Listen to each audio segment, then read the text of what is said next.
Stadium, it's Grapefruit League baseball action. The Houston Astros, a playoff team a year ago, will match up against the Toronto Blue Jays. The Blue Jays have 11 wins so far this spring. They'll look to add to that total here this afternoon.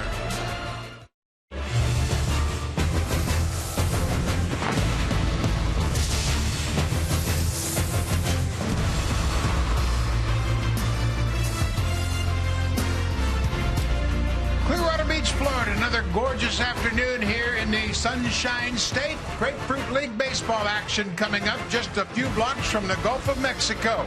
Spring break time. A lot of kids in the ballpark. A lot of Blue Jays fans having a great time. They anticipate another good start from Aaron Sanchez. He'll make his second start of the spring against the Houston Astros. Hello, everybody. I'm Buck Martinez with my partner, Pat Tabler, who's finally decided to join us here. Good to have you here. It's great to be here under the sun and a chance to watch a great baseball team in the Blue Jays. Pat, it's easy to overlook this defense because the Blue Jays are such a great offensive ball club. But when you look at the outfield and the way it situates now with Michael Saunders in left, it's one of the best in baseball. It certainly is, and it's anchored by Kevin Pillar in center field, the Wilson Defensive Player of the Year in center field. I think everybody's anxious to see what Michael Saunders can do in the outfield.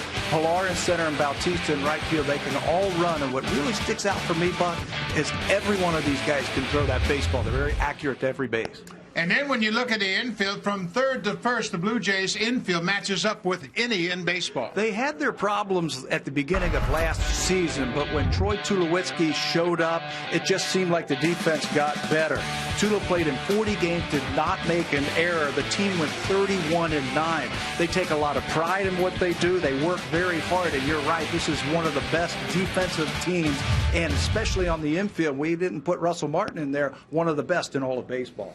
Well, one piece that's missing so far this spring is Edwin Encarnacion. He's yet to play in a game with the Blue Jays this spring. And for more on that, let's check in with Hazel May.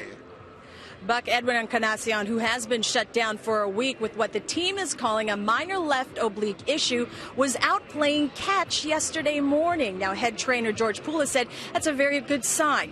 He says that it's very important to condition the area with pain-free activities. He went on to say that it's important to strengthen that core because when Edwin does decide to return, it'll be easier for him to get back into playing shape. So, that being said, still no timetable for Encarnacion. Poulos says he will require more rest and more treatment. Buck. Thank you very much, Hazel. Everything else is going great for the Blue Jays here in Dunedin. Blue Jay fans anticipating another fine season.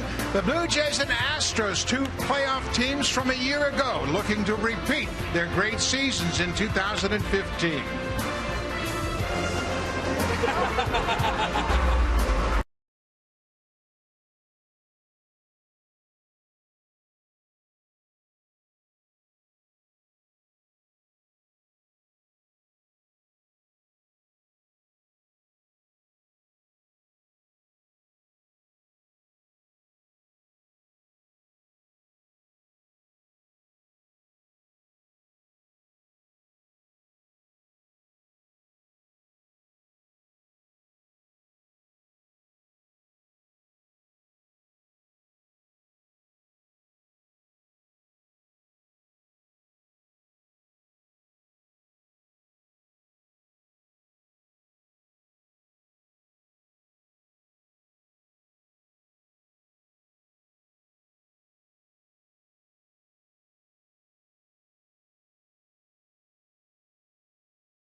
A great run so far this spring. A.J. Hinch and the Astros are here in Dunedin this afternoon. Hinch is 41 years old.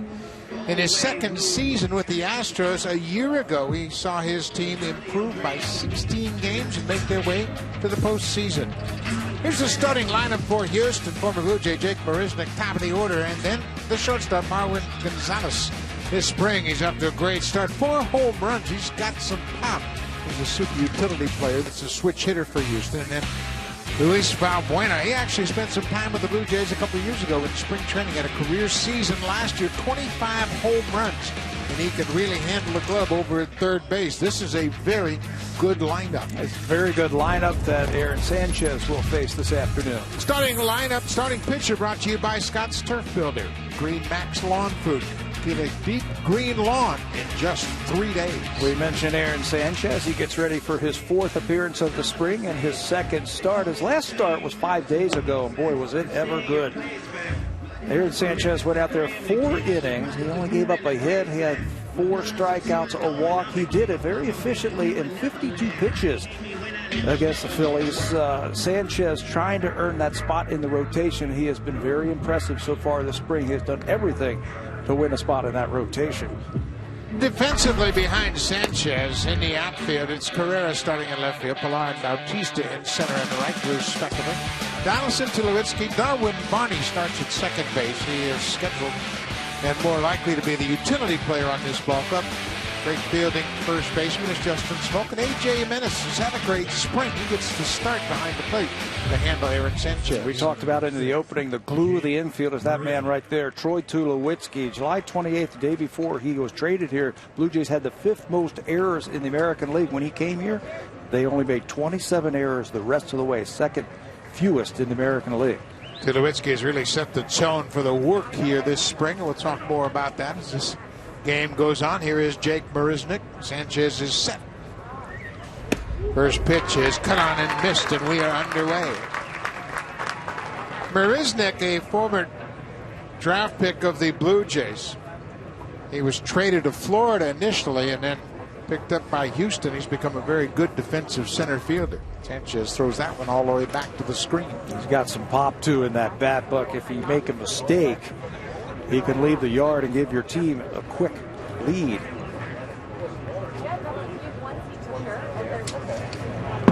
Ball and a strike to the leadoff man, Jake Marisnick.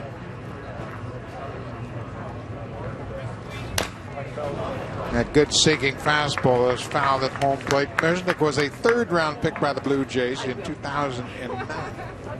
And he looked like he was going to be one of those youngsters that you just watch develop through the minor league system, and one day he'd be the center fielder. We had a chance to see him when he was an A-ball player come up for a couple of at-bats in spring training. You can just see the physical tools that he has.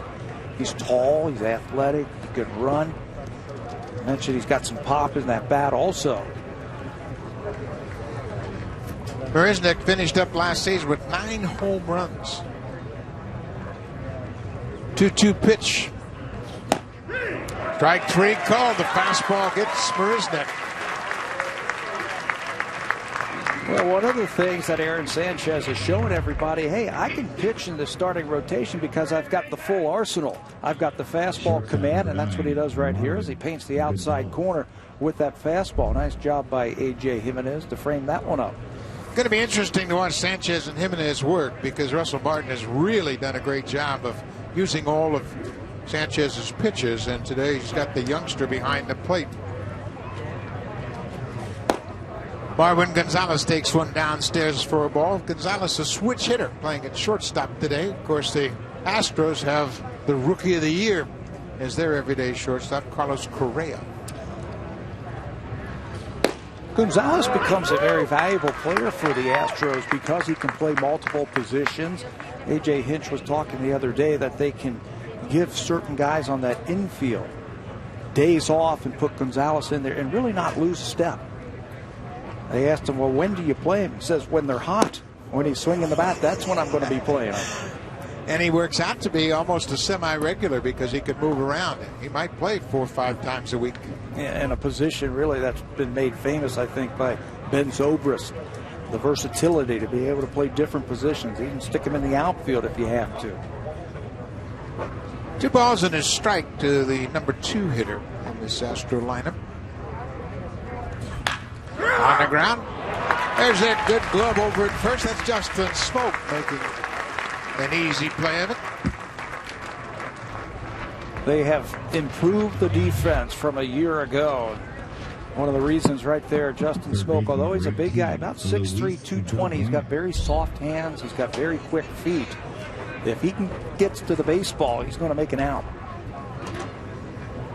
2 down now. This is Luis Valbuena. The Blue Jays are going to move around to the pull side of the diamond against him. Valbuena hit a career high 25 home runs a year ago. Having a good spring, batting over 300.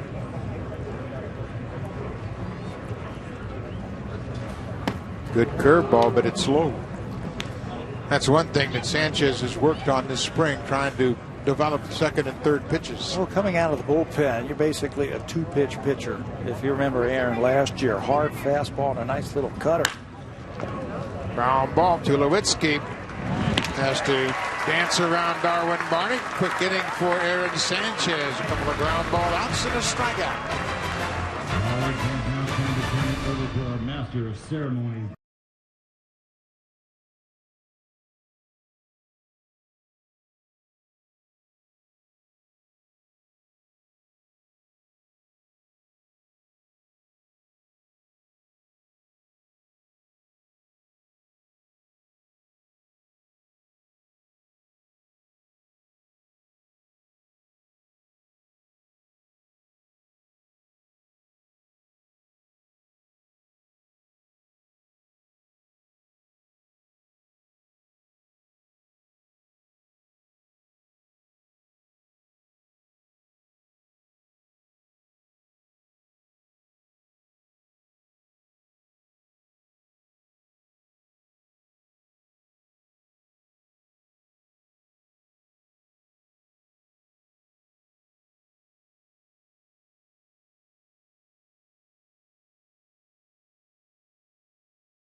John Givens Ball Club having a good spring. They're 11-4 with a couple of ties this spring, but the bats haven't really come around just yet. Big sluggers haven't really found their groove early on. Let's take a look at their lineup. Kevin Pillar will lead things off. Then the reigning MVP in the American League, Josh Donaldson. He's having a good spring, but the oddity is he hasn't had an extra base hit yet. 7 for 19, 368. But they want to see a little more thunder in that bat. Chris Colabello's having a good spring. 3 extra base hits. He's got an RBI. Smoke, Carrera, Barney, and Jimenez round out the Blue Jays lineup, and they will face a familiar face, Doug Fister. Fister getting ready for his 4th start of the spring. Went 3 innings in his last out, allowing 3 runs on 6 hits. He spent the last 2 seasons with the Washington Nationals, and all this guy does is win. He won 21 of his 34 decisions in 40 starts with the Nationals. The Astros signed him to a 1-year contract this offseason as a free agent.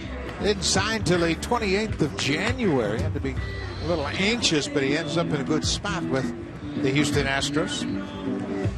Kevin Pillar has done most of his work in the leadoff spot this spring, trying to impress the manager about his role there.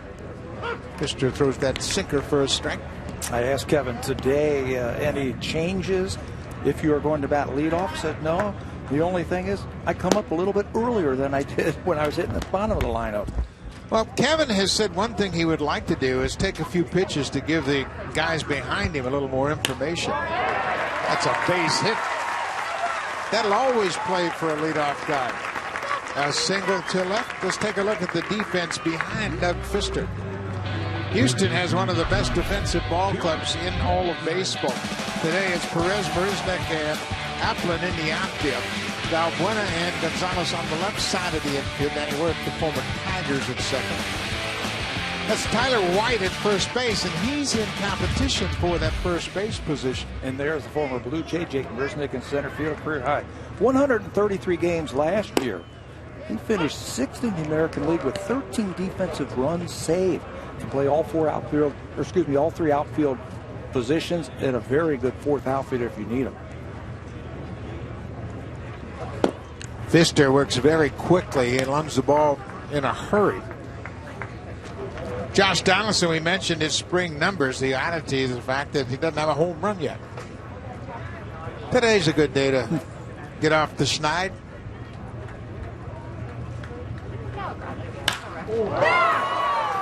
High fly ball. Marisnik camps under it and makes the catch. Donaldson got a pretty good pitch to hit. Popped it in the air.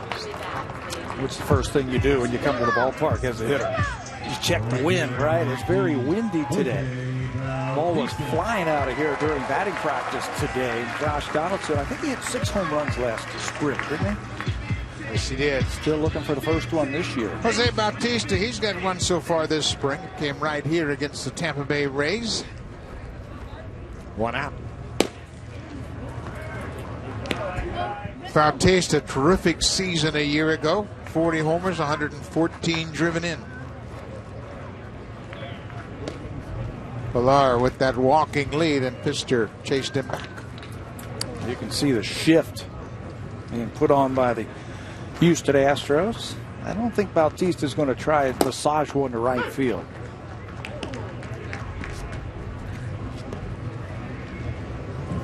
Of course, Pfister pitched for the Tigers, and Jose knows him well. Knows that you got to make him bring the ball up. That's cued off the end of the bat. That's a fair ball. White will tag Bautista, and that's a new wrinkle that Doug Pfister's trying to incorporate into his game here this afternoon. Throw a few more changeups, throw a few more cutters, keep the ball away from the right-handers. Everybody knows about the good, hard, sinking two-seamer that Doug Pfister has. This year he's trying to incorporate 4 changeups. Here's a cutter. And he's also trying to get that 4-seamer to the righties up in the strike zone. Change the eye level of some of those hitters. Troy Tulowitzki batting in the cleanup spot this afternoon.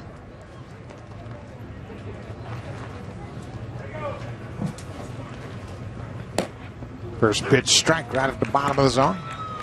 Tulowitzki for the spring, 238, a homer and 2 RBIs.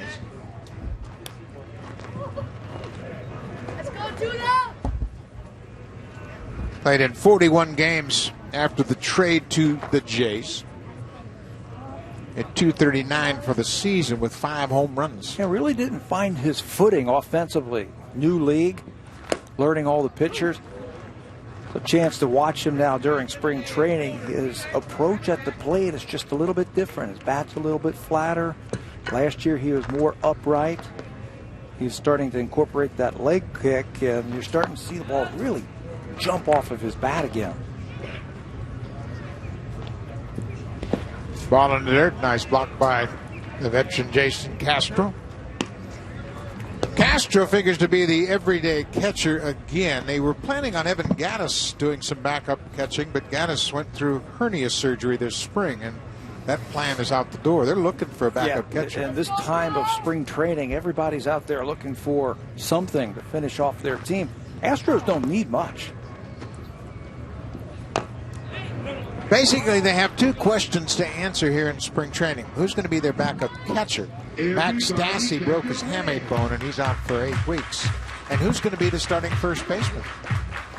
So A.J. Hinch said, boy, what a turnaround from a couple of years ago when it was an open tryout. Last year, they had about 6 positions to fill during spring training. Tulowitzki caught looking at that fastball. Doug Pfister has a clean inning, gives up a leadoff single and nothing more.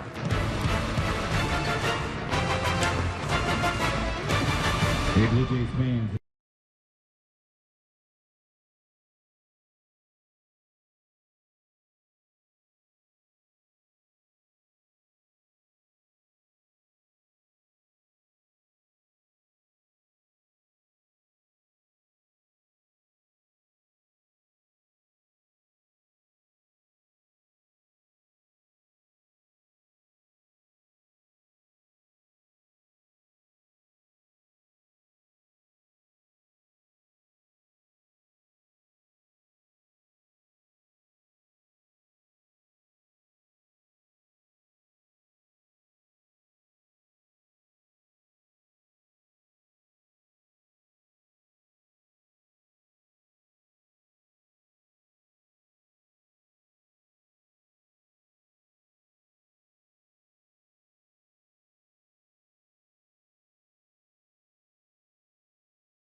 by Scott's Turf Builder Grass Seed with Water Smart Plus coating. Grows grass quicker and thicker, guaranteed.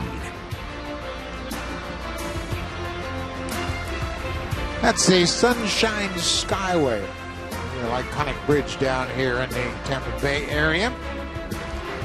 We move to the top half of the second inning.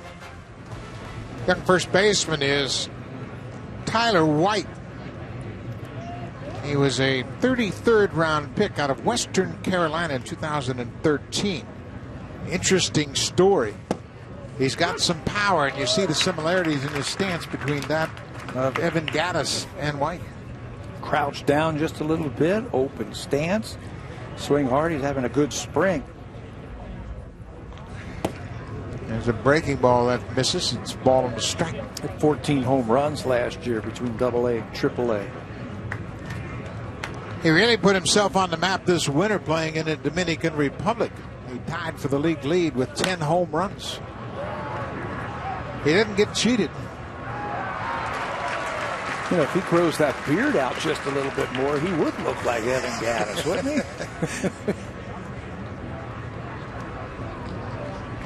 Tyler White is 25 years old. He hit .297 during the winter playing for Estrellas in the Dominican Republic. And we mentioned he had 10 home runs. That tied for the league lead.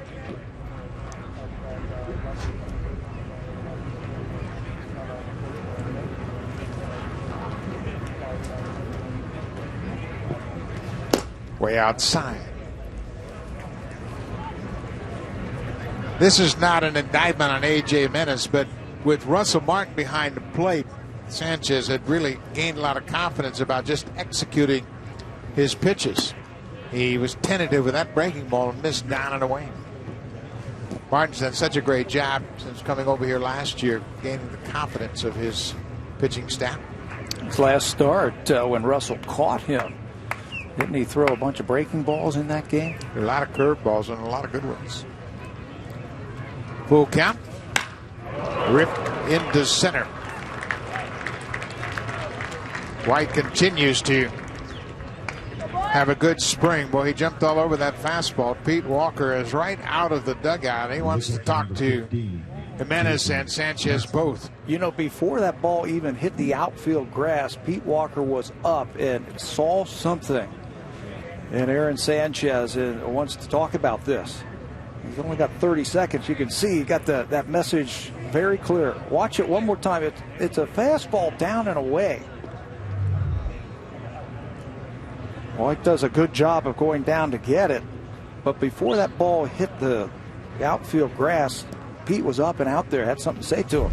Well, we mentioned that Sanchez had issued just one walk and struck out 10. Now 11 with Marisnick striking out. So he's thrown a lot of strikes, and I think he was a little upset he threw 6 pitches to Tyler White.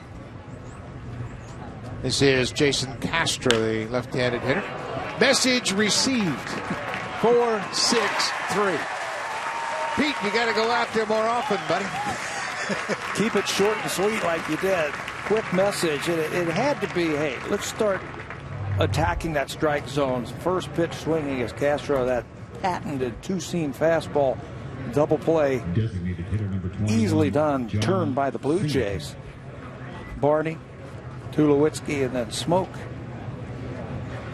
That gets back to our theme of the open, talking about the infield defense being so good.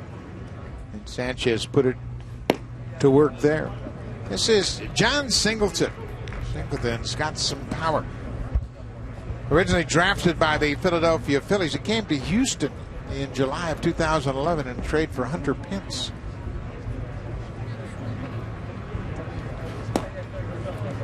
He's another one of those players who is in the battle for the first base job for the Houston Astros. Singleton's got big power. The problem for him has been strikeouts. He has 13 strikeouts this spring in 15 games. And Sanchez misses with 3 straight fastballs.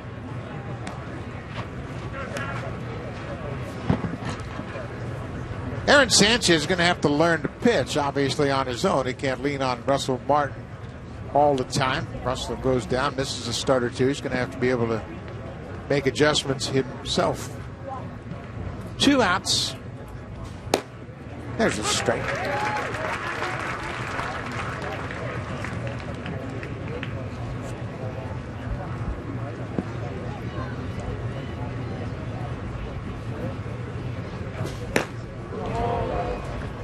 High ball 4. That'll be the second walk issued by Sanchez this spring. That's a 2-out walk to John Singleton, the DH. This is Danny Worth. Number 26, Danny Worth. Worth has played parts of 5 seasons with the Detroit Tigers. Last year he played in AAA Reno in the Arizona Diamondbacks organization. He hasn't been in the big league since 2014. He is playing second base this afternoon, and if you know anything about the Houston Astros, that position is already taken by a pretty darn good player. Jose Altuve, Silver Slugger winner last year. Altuve, a terrific fielder, led the league in hits, and he is just a great all-around player. Great defender. So if Worth is going to make this team, it's going to have to be as a backup. Worth gets sawed off. Sanchez gets out of it.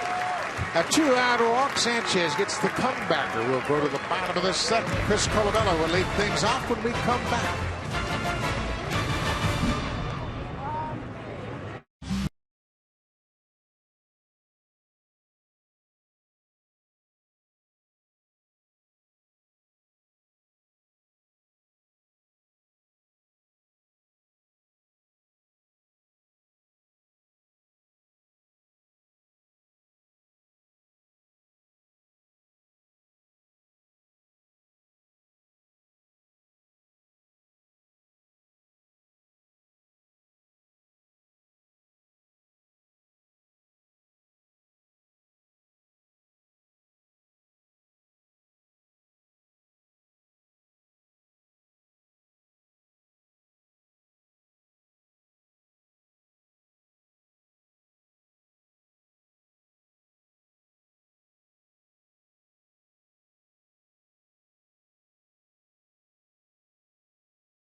Jays made their 3rd cut of the spring earlier this morning. With more on that, let's check in with Hazel Maid.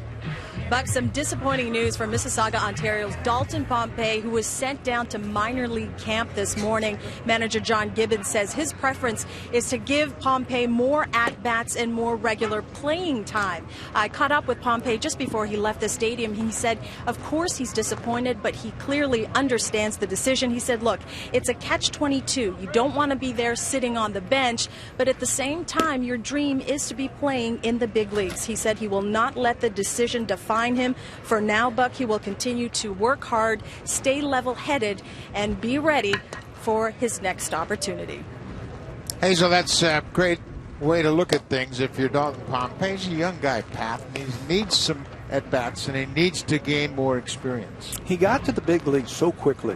He jumped, 4 spots in the minor leagues a couple of seasons ago. So he needs to go down there and play. And this is the time in spring training where it's so tough for young players that they want to be on the big league team, but they also know that they have to play. As Pfister gets another strikeout, his 2nd of the night. He struck out Tulowitzki to finish off the first, and now finishes off Colabello with this pitch. But John Gibbons is right. He needs to go down there and he needs to play. There's another hard sinker from Pfister. What a young player has to do when they go to the minor leagues, they have to have a good attitude. When they go down there, they've got to say, I got to work on my weaknesses. I've got to get better, because in this game of baseball, Buck, changes daily. Somebody gets hurt, you're right back here. You got to stay ready. You never know when your next opportunity is going to present itself. This is Justin Smoak, the first baseman. He takes a first pitch strike. Doug Fister loves to work quickly. Hit hard to right. That's going to get down and go to the warning track up against the wall. Andrew Appin missed his first grab at it and that allowed Smoak to coast into second with a double. Justin Smoak looks a little bit more compact this year. He's not back on that back foot so much, and that allowed him to keep that head very still and see pitches like this. It looked like another off-speed pitch from Fister, and it's rifled into the corner. Appin got over there and missed it a couple of times, but I don't think he was going to throw Smoak out at second base. Third double of the spring for the Blue Jays' first baseman. Man at second for Ezequiel Carrera, the left fielder today.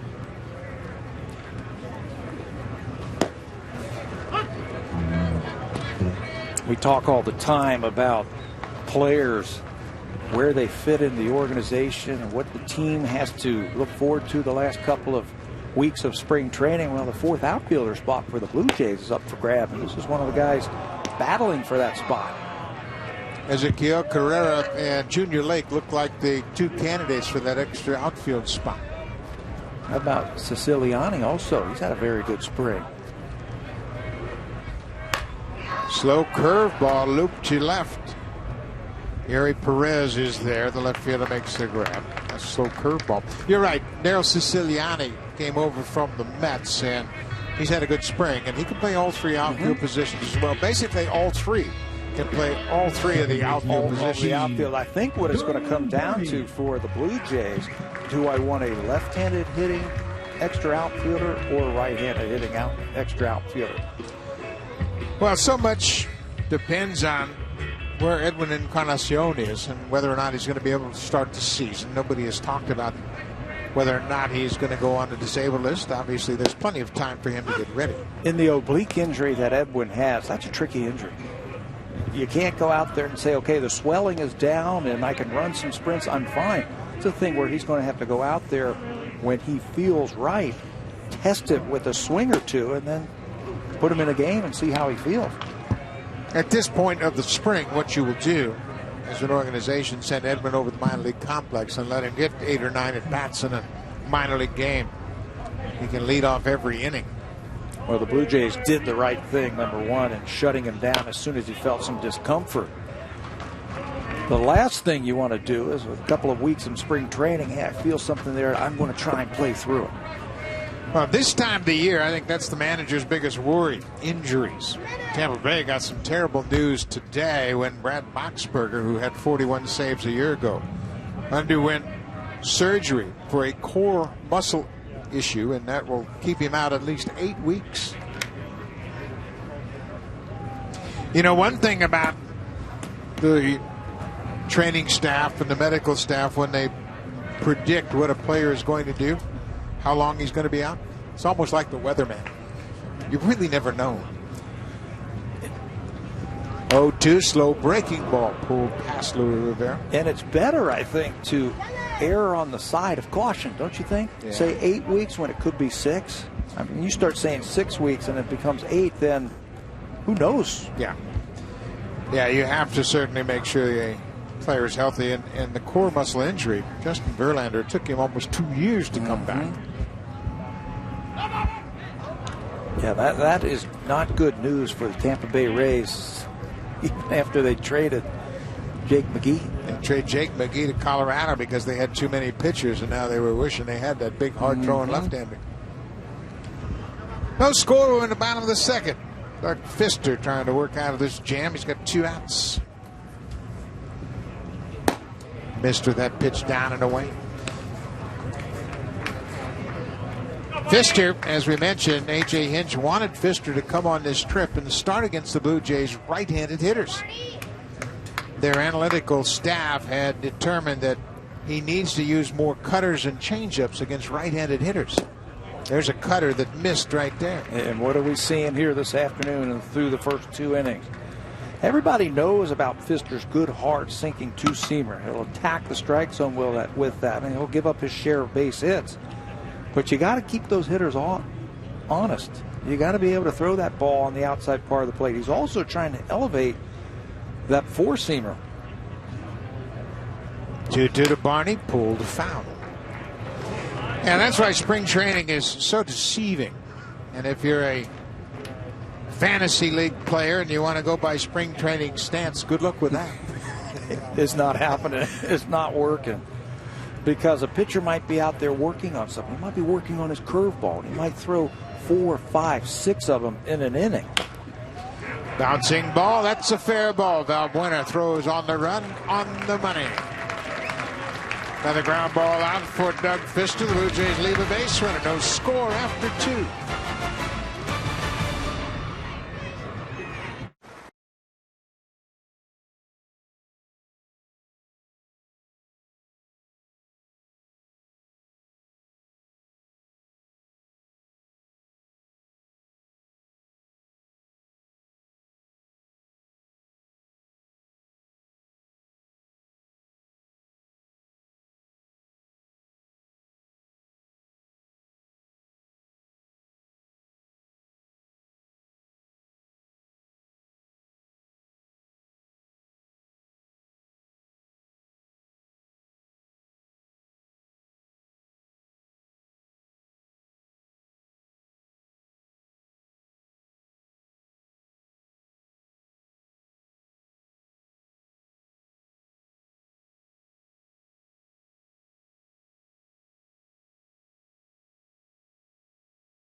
Get closer to the Blue Jays with big reads, breaking news, scores, and live game streaming, all on the Sportsnet app. Download the free app today. Thank you, Hazel. Lots going on here in spring training. We are pleased to be joined now by the hitting coach for the Toronto Blue Jays, Brooke Jacobi, in his second season. Brooke, thanks for your time today. Hey, Buck, how you doing? We're doing great. One thing we've noticed here in the spring is all the conversation that's going on between all your great hitters. And oftentimes you'll see hitters that kind of in their own world, but it seems like you got a group of guys that love to share information. Oh, I'll tell you, we sure do. They talk the game. They're really students of the game trying to get better is what they are. And talk about how that makes you, Jake, makes what you do just a little bit easier, because you have to wear so many hats and you got to be so many different places when the players basically coach themselves. Well, when things are going well, we don't have to do a lot or say a lot, but it's when things start to go the wrong way that we got to kind of step in. You and your assistant Eric Owen, you have two different personalities. You got one guy that's over here patting on the back, the other guy's got a boot to the butt if they need it. You guys seem to have a nice relationship as well. Well, it's worked out well. I mean, we enjoyed the season last year. We had a lot of success, and we're trying to build on that. You know, Jake, the players, we see you in uniform every single day, but your job isn't just the 6 months during the baseball season. Talk a little bit about what your offseason was like. I know you got together with some of these hitters and tried to work on some of their mechanics during the offseason. Well, in particular, Kevin Pillar, because he lives out in California, we got together a little bit before he came down here to Florida, and you know, it was convenient for both of us to get together. You know, try to stay in touch with most of the guys in the winter and see how they're doing. What were some of the things that you were working with Pillar in particular? Well, first of all, Kevin, he's confident now that he can hit at this level. The biggest thing was for him to repeat his swing and his mechanics and not let emotion or thoughts that the pitcher's going to throw me a strike here to swing. So he's in a good place right now. What are your thoughts about him as a leadoff hitter? Well, you know, I like it. He's done it before in the minor leagues. He's had a great on-base percentage down there. and I think he's only going to get better up here. He's been one of those guys that's hit wherever he's gone. Brooke, thanks for your time. Have a great afternoon. All right, Buck. Pat, see you. See you, Jake. That's Brooke Jacobi, the hitting coach, and he made a great point. He said Kevin Pillar is only going to get better in my mind. He's got the track record, doesn't he? I mean, just look at his stats. He's a hit everywhere he has gone. The biggest jump, I think, in baseball is from the minor leagues to the major leagues. The biggest jump. And there was some time where Pillar had to adjust and had to learn what the big league game was all about. 2 outs. But to his credit, he has figured it out. He has worked at it. And he is a premier player right now. How about that? When Kevin first came up here, I mean, you could wave your hand and throw the rosin bag at him, and he was going to swing at it. It didn't matter what batter's box that the ball ended up in. He was swinging at it, wasn't he? What a terrific adjustment he has made. Jake Marisnick fouls Sipp. The catcher, A.J. Menace, holds on. Aaron Sanchez isn't real sure how many outs. He's thrown so good he wants to stay out there for another out. I'm down here on the third base dugout.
First 20,000 receive a Josh Donaldson MVP bobblehead. For more information, visit BlueJays.com for tickets. Bobblehead days are always very popular, and certainly when you can get one of the reigning MVP in the American League, why not come on? Josh Donaldson, boy, he has really become a leader on this ball club. And Pat, I think, I don't know about you, but in my opinion, they have several leaders on this team. You know, that's one of the first things I noticed when I came down here for spring training is the intensity and the attitude that has been set. So I went around and I asked some of the guys today, I said, what is different about this year than last year? And they said that everybody is taking their job seriously. They're putting their time in. They're putting their work in. They had optional batting today because it was such a late night the last couple of nights for the Blue Jays. They had the whole team out here, pretty much, taking batting practice. These guys are intense. They love what they do. They want to work, and they're focused. They want to take that next step in the process. I don't think if you were with the Blue Jays from July to the end of the season, into the postseason, and you saw the atmosphere that was going on wherever they played, how can you not be focused? Or fired up, or want to come to the ballpark and win. Chopped out in front of home. Pfister is a good fielder. He throws this one away. Jimenez is headed towards second, and he'll get there standing up. Doug Pfister has always been a very good fielder because he throws so many ground balls with that sinker, but he throws this one away. Yeah, you better be ready if you're an infielder with Doug Pfister on the mound. I thought Jason Castro, the catcher, had a better chance at getting this one. Let the catcher handle that one. It didn't go too far. Pfister had a little bit more time, and he threw a patented two-seamer over there, a little sinker down the right field line. It is an infield hit for Jimenez. He's at second. He gets there on the air by Pfister. Kevin Pillar, the leadoff man. Shows bunt, pulls the bat back, takes a strike. Looks at Marty Foster as if to say, "Are you sure?" And he says, absolutely. This is one of the things that Pillar was talking about around the batting cage today. He knows who's hitting behind him, the big boys, Donaldson and then Bautista. So he said, if there is a runner at second base, it's my job to get that guy over to third base for the guys hitting behind me. So I'll sacrifice myself, maybe with a bunt or maybe shooting the ball to right field. You don't have to do that too often when you're hitting 8th or 9th. How much more of an attitude of that do you have with 2 strikes? Well, knowing Kevin Pillar and knowing the type of guy he is, he's going to still try and move that runner. Pulls it just foul. He was trying to stay back as long as he could, but it was a slow curveball. Did you see how slow he was with that swing? Because he was trying to slow everything down to shoot the ball to the right side. Watch him stay back on that right foot. Recognizes the slow curveball, keeps the hands back, but he's just too quick.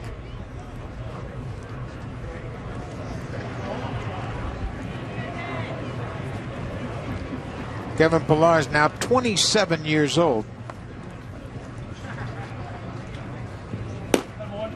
The plate outside.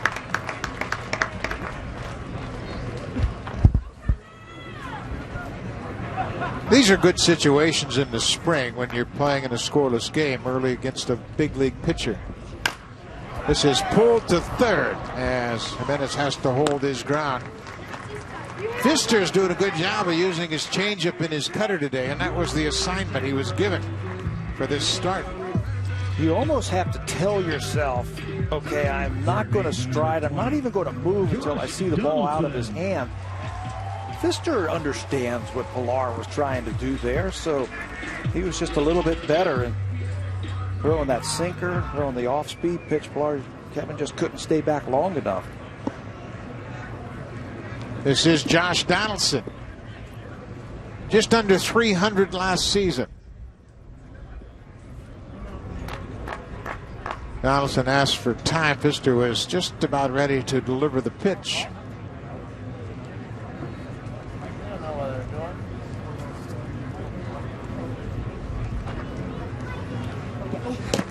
That ball gets away from Castro, and Jason Castro has done the job for Kevin Pillar. They moved the runner up on the ball that got away from the Astros catcher. Probably be a passed ball. I don't think that ball hit the dirt. Just missed it. Yeah, it's a rule though. Wild pitch. Jason Castro will tell you that's a pass ball. Went off his glove. That's going to bring the infield in. Scoreless game. Bottom of the third.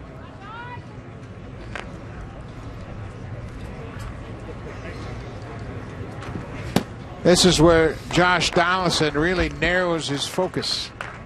You got to set your sights up.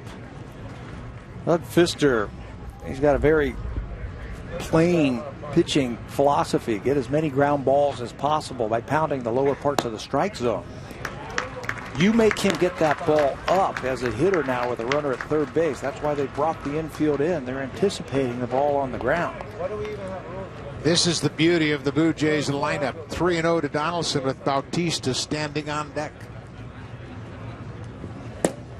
He'll take ball 4.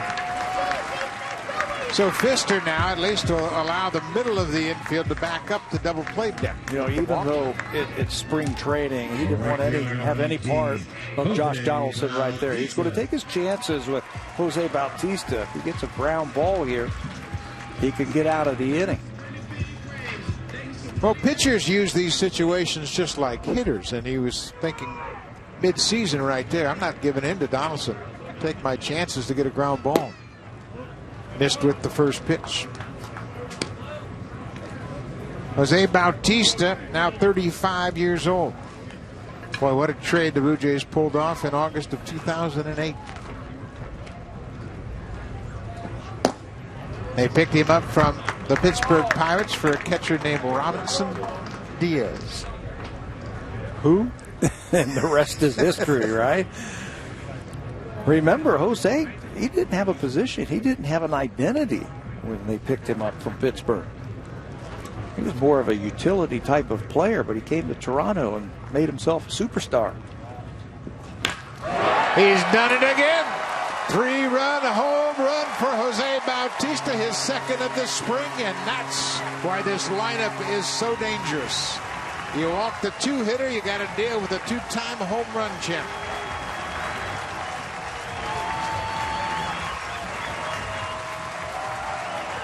Runner on third base, less than 2 outs. You've got a ground ball type of pitcher out on that mound. You're looking for him to elevate the baseball, just so you can get the ball up in the air.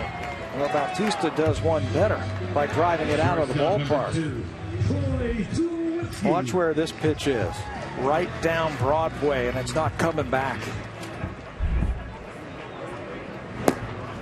Tulowitzki takes one away. 3-run home run for Bautista on a pretty swing. That patented finish from Jose Bautista. No need for a bat flip there. It's a special time for a bat flip. And that was the right time in the playoffs, no doubt about it. 3-0 Blue Jays, a 2-out home run by Jose Bautista. 1 out, excuse me. Pfister had the ground ball. He threw it away at first. Jimenez with the swinging bunt base hit ends up at second on the air by Pfister. Donaldson drew a 1-out walk, and then Bautista went deep. Yeah, that's the beauty. Like you said, of this lineup here, there's just no easy outs. Where do you go to get an out? You've hit in some good lineups in Cleveland.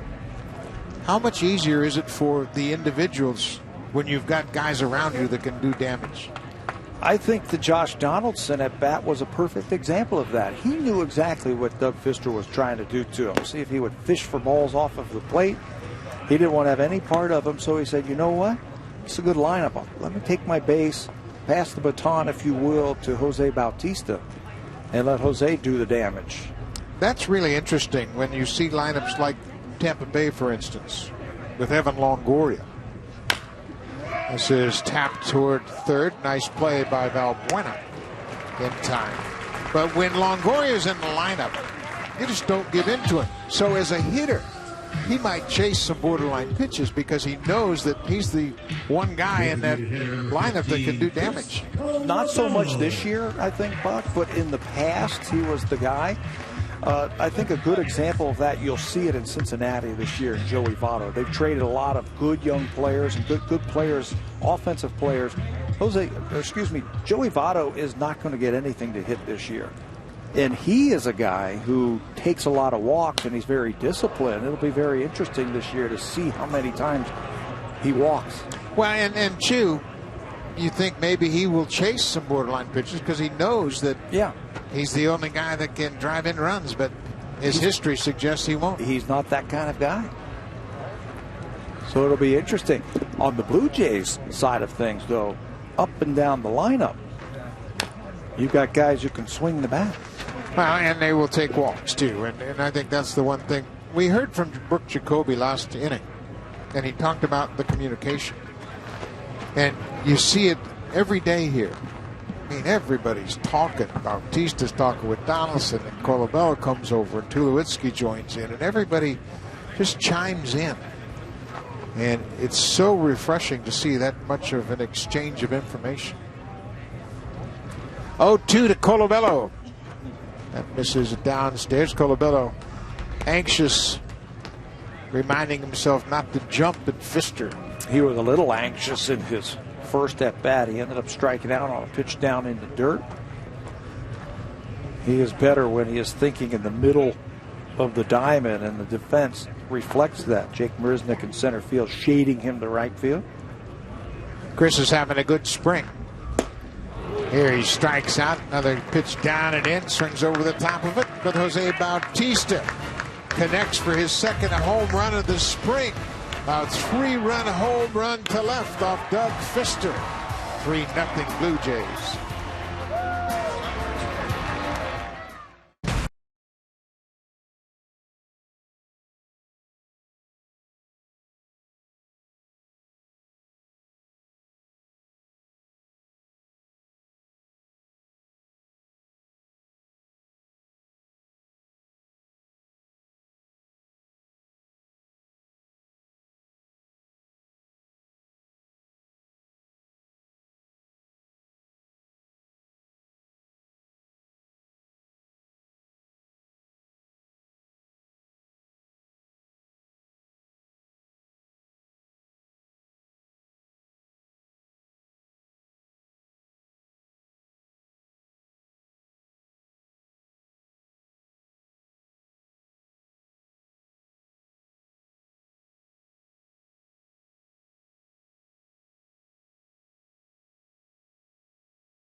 Brought to you by Scott's Turf Builder Grass Seed with Water Smart Plus coating.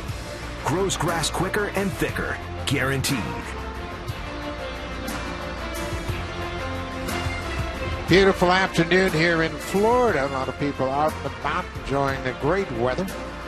Second half of March, always great time for families. Spring break comes on, and the people that flocked out to the ballparks here in Florida. Familiar tune to this game. Good pitching and a 3-run home run. Both of these teams put together like that. They were 1-2 in home runs in the American League last season. Houston had 230 home runs. The Houston Astros had a run differential of 111.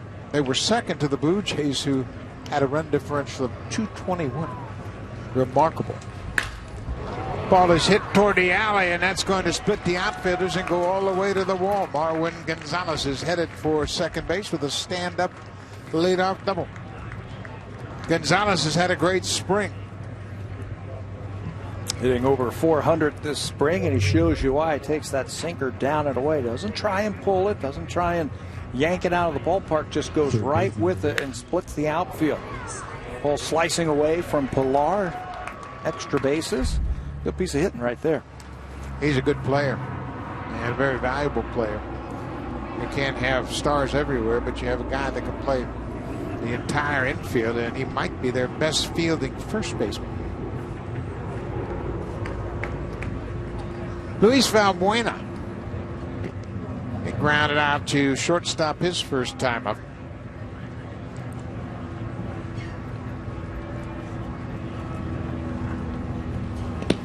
Ball gets away from Jimenez, and Gonzalez moves to third. It should be a wild pitch. Ball was into there.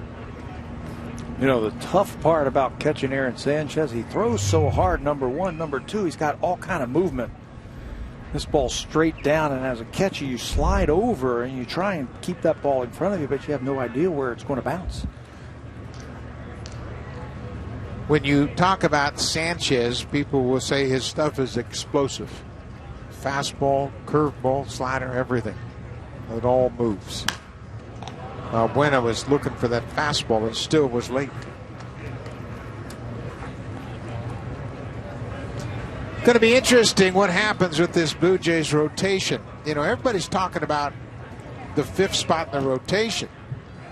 I don't know about you, Pat, but if Sanchez is in the rotation, I'm not going to call him a fifth starter. He's not. He would get the second start in Tampa Bay for me if he is in the rotation. That's how good his stuff is.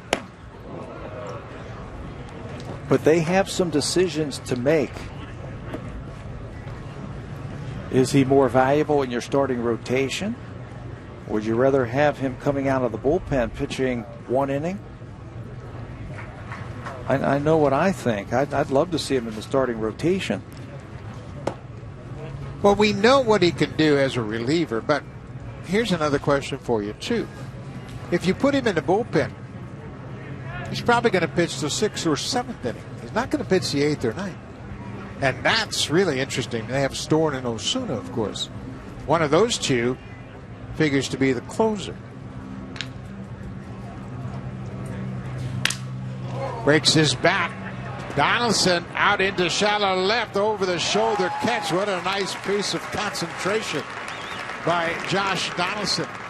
Those are the things that get resolved on the backfields during early morning workouts. And he said, we have spent a lot of time working on the backfield. Look at the shift that they have. 3 infielders on the right. So Josh Donaldson, the only infielder on the left side of the infield, he knows I'm the only guy who has a shot at that. And then athletically, he catches that ball over his shoulder, makes it look so easy. He was telling me today how they have spent time and time and time on that backfield, just working on ground balls, communicating within each other. And it shows on their defense. This is Tyler White, who had a base hit on a 3-2 pitch his first time up. Breaking ball is down and away. You mentioned Donaldson picked up some tips from a veteran shortstop, Troy Tulowitzki. Yeah, they're always communicating. They're always talking. He said, I know I'm really good with my backhand, but I've talked to Tulowitzki about catching the ball on my left side. What is the best way? felt like I was always stabbing at the ball on ground balls to my left, and he and Tulowitzki talked about it. Now I caress it just a little bit more. I've got a little bit more give. I can catch it on the side. He feels like he's going to have a very good year defensively. We were talking earlier about how the guys are always communicating offensively. Well, they're doing it defensively now. Donaldson plays every day. 3 straight years of 150 games at third. Fly ball to right. Bautista backs up a few steps. Gonzalez tagging at third. Bautista will concede the run as White picks up the RBI. Tyler White's had a good spring trying to win a job on this roster. The catcher, number 15, Jason Castro. 3-1 now after the sac fly by the Astros first baseman. Jason Castro bounced into a 4-6-3 double play in the second.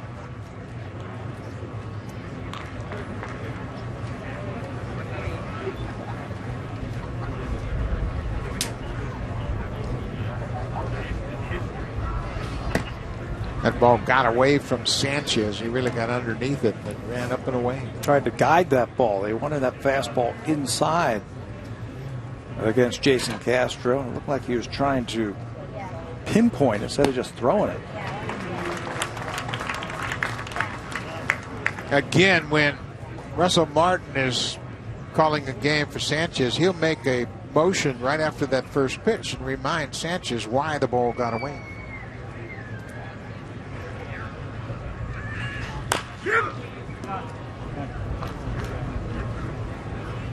Jason Castro is one of the few holdovers from the team in 2012. Last year, there were only 4 players that played on that playoff team that had played for Houston in 2012. Altuve, Castro, Marwin Gonzalez, who scored, and the 2-time Gold Glover Dallas Keuchel. There's a good fastball. They were really bad for a few years. 2, 3, 4 years. They were really bad. And the fruits of that, where they got a lot of good draft picks, high draft picks, and they have turned them into some good players. Their farm system is flush with players. And they all can't make the major league roster. I'm assuming at the end of spring training, you might see some of those guys plucked off of their roster, and then they don't make their way through waivers. There you see the improvement under A.J. Hinch. Hinch last year saw a 16-game improvement from his ball club. 70 wins to 86 wins. That was his first season. And you can see what Pat was mentioning. 3 consecutive 100-loss seasons led to some pretty high draft picks. And they are now turning them into players. And this is a good team. Sanchez elevates the fastball to pick up the strikeout.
Night Hockey on Sportsnet 360.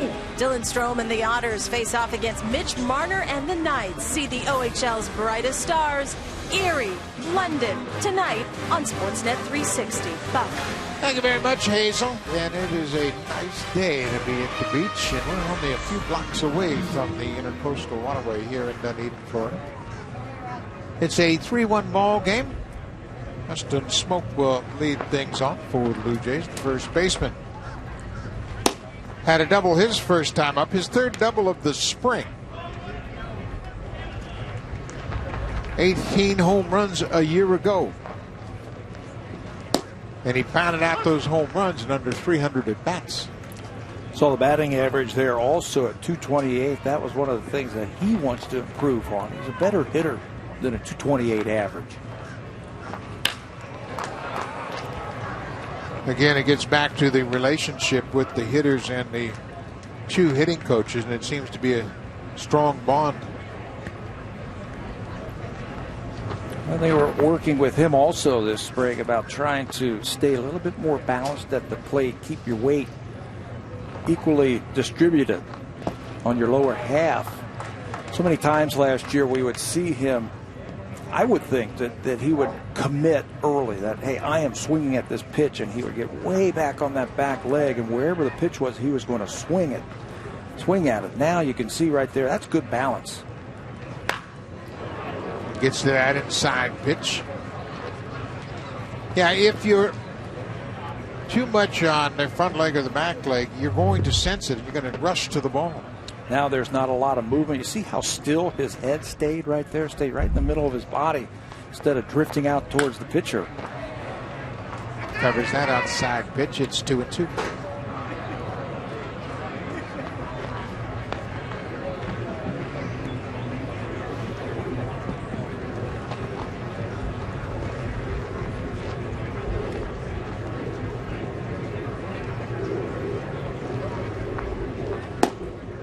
Now it's a full count.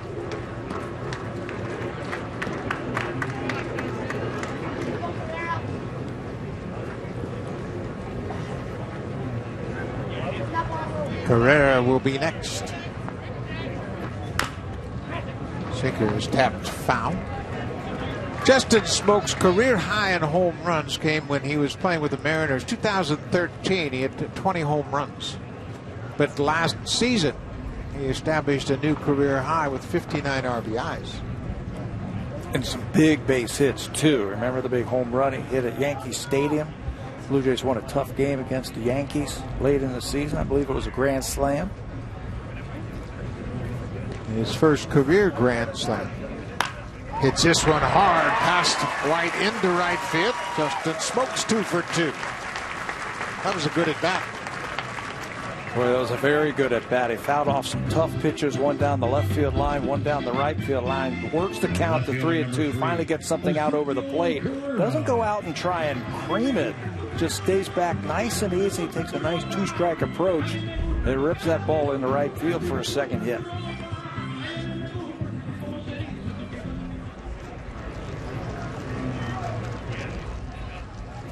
Left fielder Ezequiel Carrera lined out to left his first time up off the end of the bat. Back to the screen.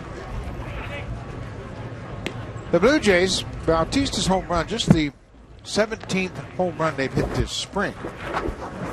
The power bats really haven't shown up yet. For comparison's sake, the Tigers have hit 35 home runs already this spring. The biggest bat hasn't had one yet, has he? Edwin. Edwin hasn't had an at-bat. Hasn't had an at-bat. How long do you think it would take him to get up to speed? If he started tomorrow, and assuming he was 100%, I would say he'd be ready by the end of spring training. There's about 2 weeks left of spring training. Fly ball to right. That's going to get down. Bounces up against the wall. Smoke is headed to third. Safely in at second with the head first slide is Ezequiel Carrera. Back-to-back hits here to start the bottom of the fourth. You know, that was good base running by Carrera. I was watching him out of the box. He knows who's running ahead of him, Justin Smoke. And the ball was hit sharply to right field. after Carrera rounded first base, he kept his eye on Smoke, make sure that he was going to go to third base. Look how quickly they get the ball back in. So he had to hesitate ever so slightly coming around first base to make sure that Smoke was going to third. And then when he saw that right there, he took a quick look, and he hustles into second base with a double. Darwin Barney bounces it up the middle. Smoke got a good break on contact. He'll come in to score. Barney picks up the RBI. His 6th ribby of the spring. Barney drives home Justin Smoke. And the Blue Jays get that run back. Sometimes that's all it takes. Just a little ground ball up the middle, and you get that runner in from third base, and you also advance that runner who was at second over to third base with less than 2 out. So again, the infield will play on the edge of the grass. Carrera at third.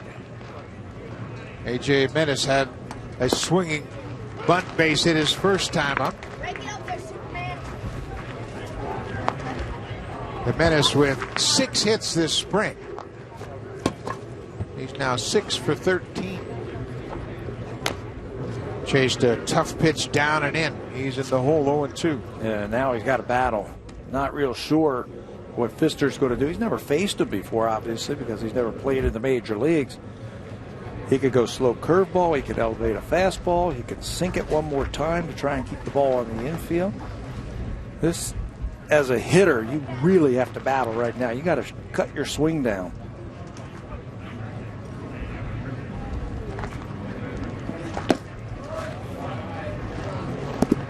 This is where their batting practice routine takes over. They go through this drill every day in BP. First round, hit a ball to right field or stay in the middle of the field. You take a couple of swings with runners at third base and less than 2 outs. You got to get the ball to the outfield.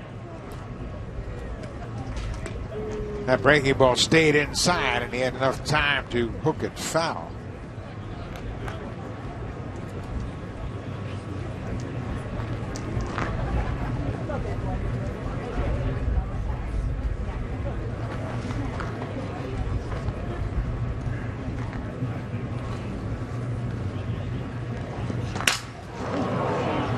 Rivera has to hold while Buena looks him back, and Fister gets the 2nd out of the inning. He jammed the Menace with that inside fastball. That fastball was set up by the previous pitch, the nice slow curveball. That messed up the timing of Jimenez.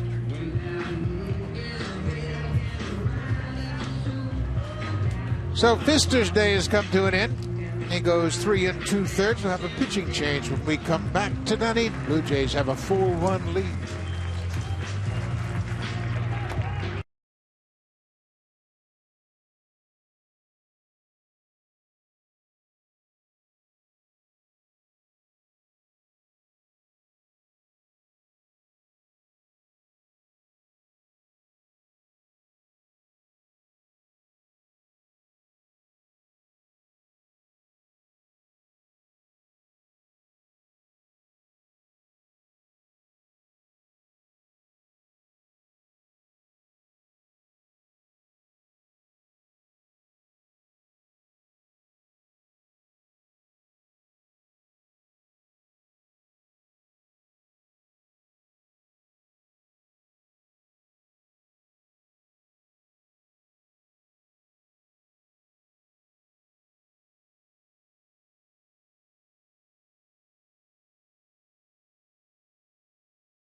His 4th spring start, goes 3 2/3. He is charged with 4 runs on 6 hits. Gave up a home run to Bautista, 3-run homer in the 3rd.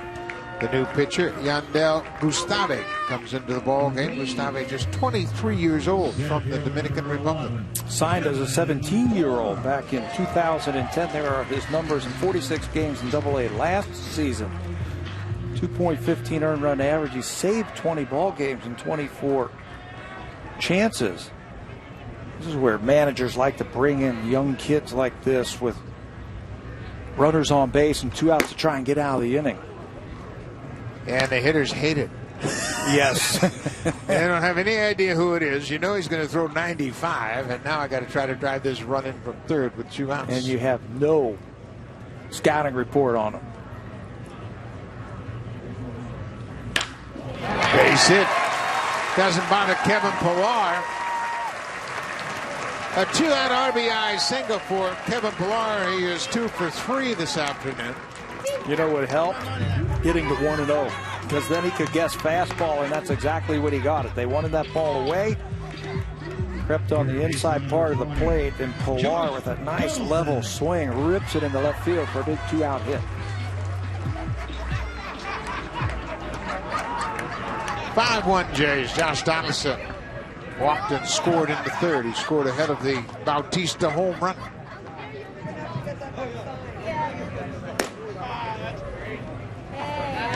This might be a time for Pillar to run a little bit. You got a young pitcher on the mound. He hasn't had a chance to run yet this spring, and now you're getting toward the end of spring training. Time to check out the wheels. Yeah, get the legs in shape.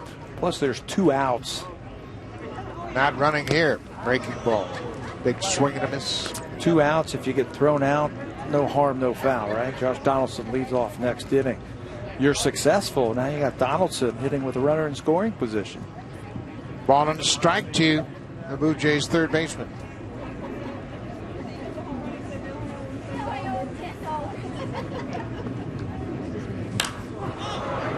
A little bit late on that high hitter.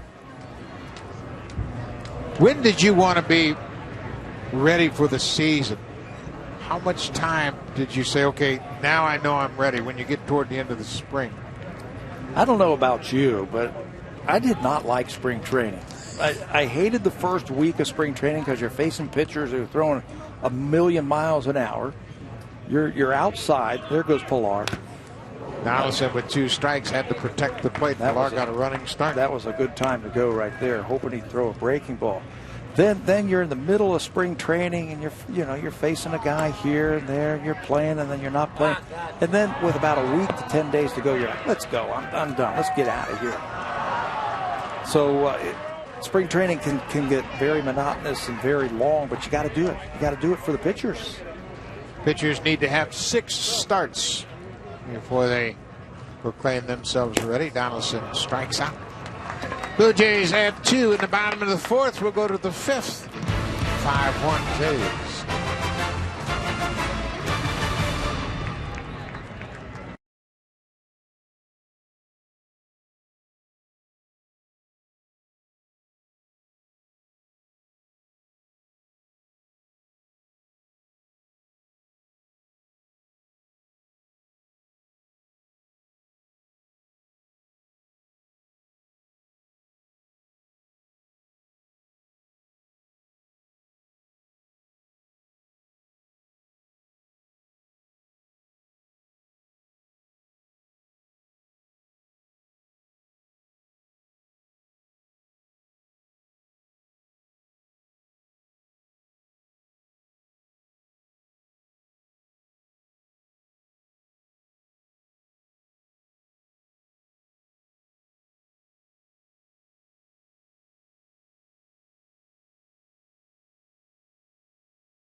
It's the Honda Home Opener Contest. Post a photo or video of you showing your Blue Jays spirit along with the hashtag WinTBJOpener and tag @BlueJays to Twitter or Instagram. One lucky fan will receive 2 tickets to the Honda Home Opener on Friday, April 8th versus Boston. Your prize includes tickets, airfare, and hotel. For full contest rules, visit BlueJays.com/homeopener. That figures to be Marcus Stroman. With the off day, Stroman opened up against Tampa Bay on the 3rd of April. That's a Sunday start to the regular season. It'll be a 4-game series in Tampa Bay, and then Blue Jays have an off day on Thursday the 7th. And then Friday night against the Red Sox. John Singleton fouls one back. It's a ball and a strike. Would they skip the 5th starter then? Would they do that? Would the Blue Jays do that? Do you think that might get into their thinking with the off days that they have early in April, that they might not need a 5th starter? Yeah, I think you're going to want to keep Stroman online. I would think. Yep. Good pitch inside corner with the heater. Boy, if he gets that pitch working for him, that comeback fastball against those left-handed batters so they're not leaning out over the plate, he's going to be dynamite. Effectively wild with that breaking ball. You know, I heard Matt Moore, the left-hander for the Rays, talking about that phrase, effectively wild, and you've seen it as a hitter from a hitter's perspective. You're just not comfortable when you step in the box. Yeah, you don't know if one's going to be at your coconut or not. It might paint on the outside corner and then drill you. That's a pretty good pitch. Sanchez wanted it, thought he had got that inside corner. There's another aspect of Russell Martin behind the plate that you can see here today. Sanchez ball moves all over the place, and Russell does a great job of receiving it very well. He also might have a word or two for the umpires, especially early in the ball game. Something like, hey, my pitcher's got a lot of movement. Stay with it. Stay with it here. I need that inside pitch against left-handed batters. A young catcher like we are seeing this afternoon, A.J. Jimenez, doesn't have that. What Russell Martin has. Stature. There it is. Sanchez stayed with it. Says, you know what? I know that's a strike. Let me throw it one more time. Well, 1 out here in the top of the 5th. We talk about opening night in Toronto. It's the 8th of April. Blue Jays will start the season on the road in Tampa Bay. Off day on Thursday. And then the Red Sox are in town. And you'll see after the Yankees are in to play the Blue Jays at Rogers Center, then the Blue Jays go right back to Boston and play a 4-game wraparound series against the Red Sox. Maybe the most improved team in the American League East, the Boston Red Sox? Oh, I don't think you can say that yet. They haven't improved a thing. They improved their bank account. On paper, they've improved. Yeah, David Price and Craig Kimbrell. I think they have more questions than they have answers right now. I think there's so much uncertainty about their rotation. Is Rick Porcello going to bounce back? And everybody says, well, he pitched great in the second half. They were out of it. They were out of it. Didn't matter. Didn't matter. Didn't count. How about Sanchez picks up another strikeout, painting that outside corner and freezing Danny Worth once again. Watch this one. That little comebacker. Identical pitch that he threw to Singleton. Boy, Sanchez has 3 in a row now. And you can just see the way he's delivering those pitches with so much conviction. I mean, he's driving that ball through the zone right now. He's sending a message.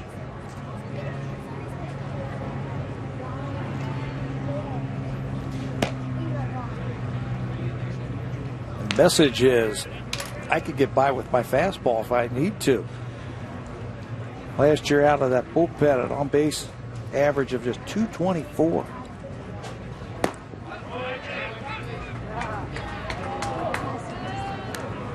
But your point about Russell Martin talking to umpires and that movement is so late. So don't give up on it now, because if it's inside to a left-handed hitter, chances are it's going to break back over the plate. Not that one. 3-1 now. Overthrew those last two pitches, I think, came out of his windup to try and finish up strong. This is where he says, I just got to stay back, stay over that rubber just a little bit longer, and just let my lower half get me to where I need to.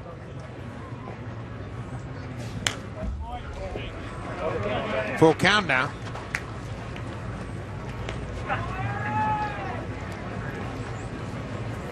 Sanchez has walked a batter and struck out 5 so far. Yuri Perez, the number 9 hitter, is on deck if Appleton can reach. Stays alive, fouls off that fastball. But we talked briefly about the Red Sox, and you don't know what you're going to get at third base. You don't know what you're going to get at first base with Hanley Ramirez. Don't know what you're going to get from Joe Kelly, Rick Porcello, Clay Buchholz. Clay Buchholz. He's always an injury waiting to happen. Sanchez loses the number 8 hitter, and that's going to be the end of his day. Pete Walker has already signaled to the bullpen.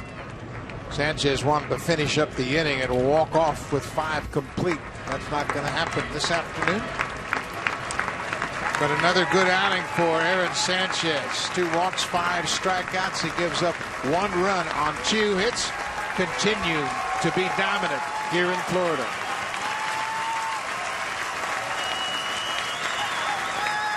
This is a cat.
Another good day for Aaron Sanchez. He throws 4 2/3. He ended up walking 2, but he struck out 5.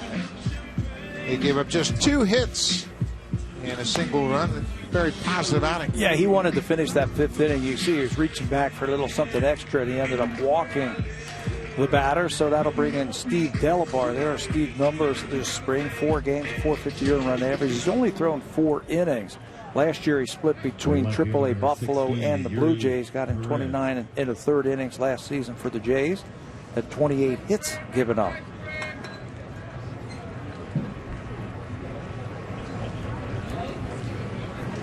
Harry Perez bats with a man aboard. 2 outs. Delabar. His first pitch is down and away for a ball.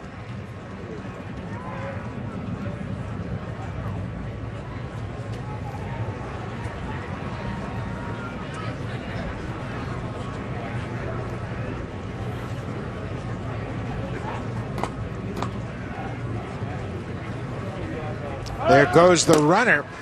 Menace's throw is to the first base side of the bag, and a nice play by Darwin Barney. Barney came off the bag as Appleton gets the stolen base and saves an error for the catcher. Yeah, not much of a chance to throw him out. Goes on first, moving the ball way offline. But how about Darwin Barney getting over there to keep that ball on the infield? Barney vacated bag to make sure that ball stayed on the infield. Ball on the strike now to Perez. Bouncing ball, big hop for Barney. Steve Delabar closes out the inning. 5-1 Blue Jays. We head to the bottom of the 5th.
Of the spring again, Pat, he was very impressive. Pounded that strike zone. Watch is on these strikeouts the movement with the fastball and where he threw it. A couple of them that were down in the strike zone, one that he elevated. All told, Aaron Sanchez pitches into the 5th inning, had 5 strikeouts and had a couple of walks. Looked very good for his 3rd start of the spring. And now we are joined by the pitching coach of the Toronto Blue Jays, Pete Walker. And Pete, I got to ask you, you went out there, 1 pitch later, you got the double play. What'd you tell Aaron after that base hit? No, it was just something we saw. We've been working on mechanically. It was just something I wanted to make sure address early in the game if it came up, and we did, and he got right back on track. So other than that, what did you see from Aaron in his 4 2/3 innings this afternoon, Pete? Yeah, it was tremendous, to be honest with you. I think he pounded the zone.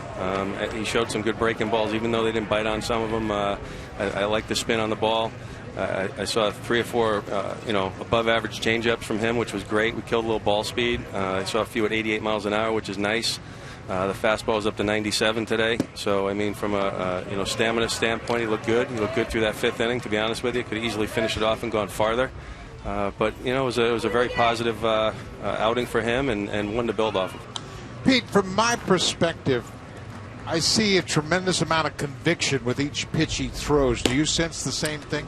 Yeah, he's confident out there right now and feels good about everything that he's throwing. His arsenal is pretty sound at this point of spring, so that's a good thing. He's definitely a confident kid right now on the mound, and he wants to make the next pitch and he wants to face the next hitter. So those are all good signs at this stage of spring training. He's a competitor and he's showing it. There's no question he's got top drawer type of stuff, but what do you see differently from Aaron Sanchez this year than last season, Pete? I mean, I can't say composure or confidence because certainly he pitched in some big games, late in ball games last year, and was tremendous. So, but just the confidence, the quiet confidence that you see in him is great. He showed a little emotion out there. I don't think he was happy with a few calls. We'll talk about that. As far as making sure he's not showing up umpires out there, and we talked about it. But he's a competitor, and as at this point in spring training, couldn't be happier as to where he's at and how he's approaching things. Pete, there's been a lot of talk about his off-season program and the muscle he has added to his frame. As a pitching coach, what does that do for him while he's in a game during the course of his ball game?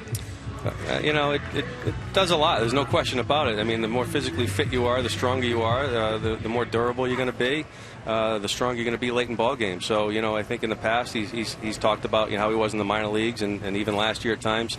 You know, now that he feels as strong as he does, he realizes that he wasn't at that level previously. So I think there's a like I said, a quiet confidence about him. He feels good. He feels like he can get late into ball games.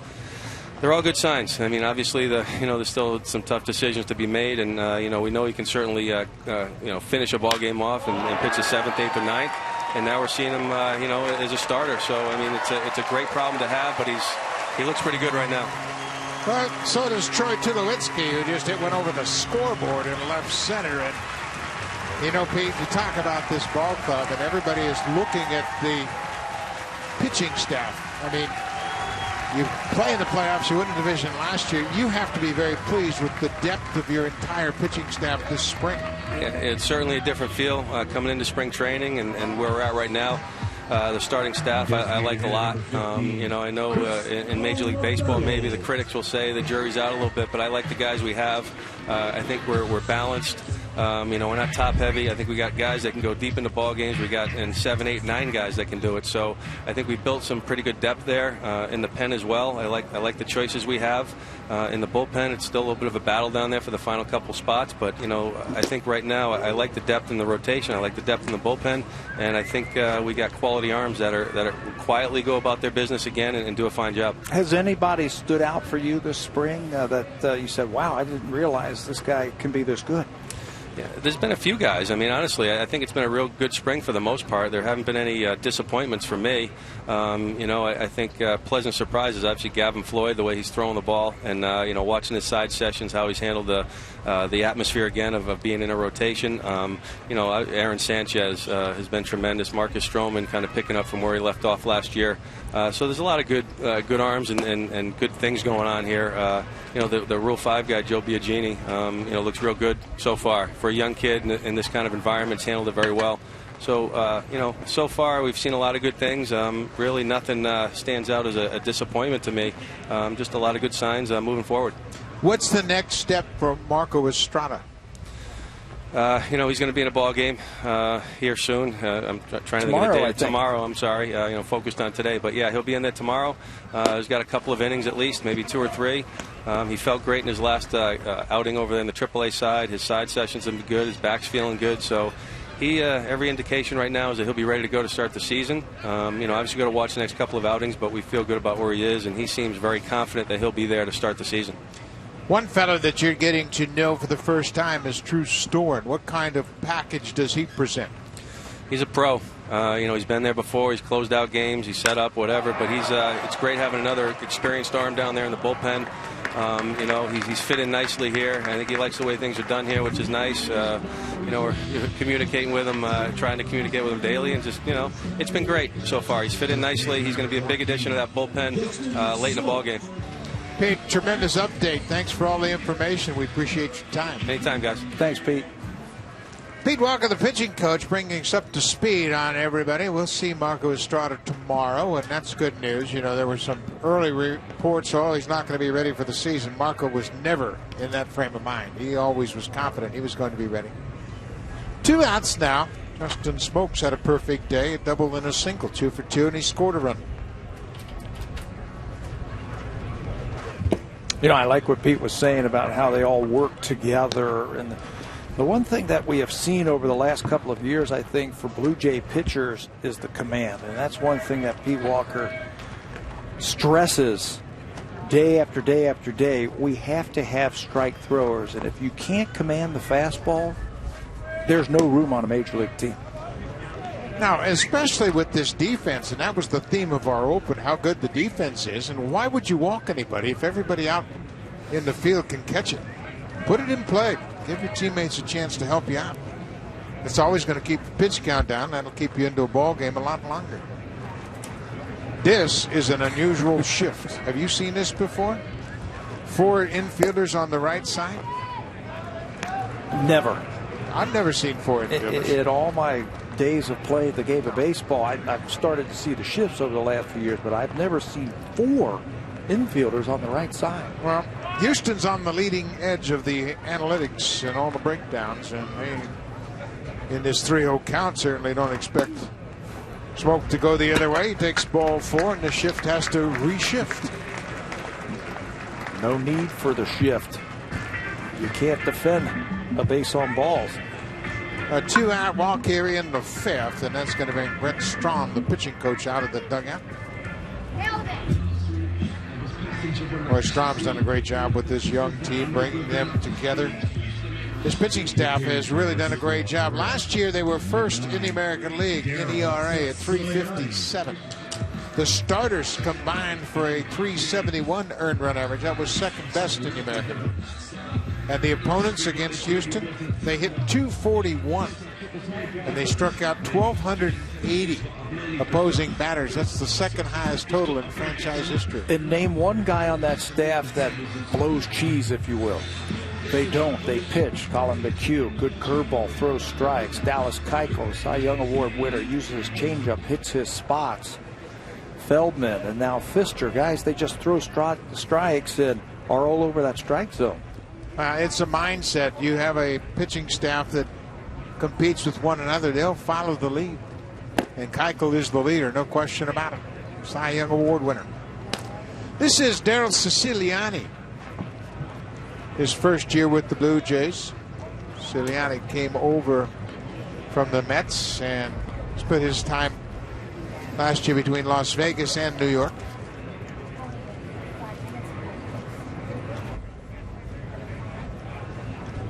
Look out. Down and in.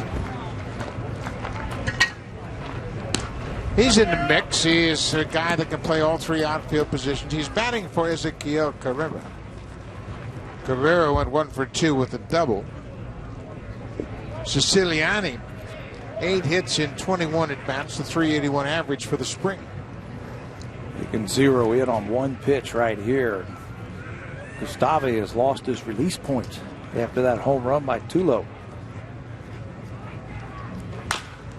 Bouncing ball to the first baseman. White steps on the bag, and the inning is over. But Troy Tulowitzki connects a long, deep home run over the scoreboard in left center. Home run number 2 on the spring for Tulo.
Fans Hockey Night in Canada features a clash of elite defensemen. Erik Karlsson and the Senators defend home ice against PK Subban and the Canadiens. Elsewhere, Buffalo battles Toronto and St. Louis meets Vancouver. Saturday on Hockey Night in Canada. Thank you very much, Hazel. New catcher behind the plate is Tony Sanchez. He takes over for A.J. Jimenez, who started. New left fielder is the pinch hitter. There's Siciliani taking over defensively in left. Delabar remains in the game. He came in to close out the top of the 5th. He got Yuri Perez to ground out to the second baseman and stranded a base runner. Jake Marisnick, leadoff hitter. Marisnick has struck out twice, once swinging, once looking. We might see our first look at Randy Choate in this inning. If Delabar gets into trouble, or if they get down to those left-handers that are lurking a couple of batters away, we might see Choate. Choate signed with the Blue Jays on the 11th of March. He's a veteran, 40 years old, and with the injury to Aaron Loop, Choate was signed and brought into camp. He's a non-roster pitcher that signed with the Yankees as a 5th-round pick in 1997, and there he is. You're pretty good at this, you know. Getting ready. Boy, he's got a number. You know, you see that number all the time. You think, should they retire that number? 37 for the Blue Jays? Absolutely.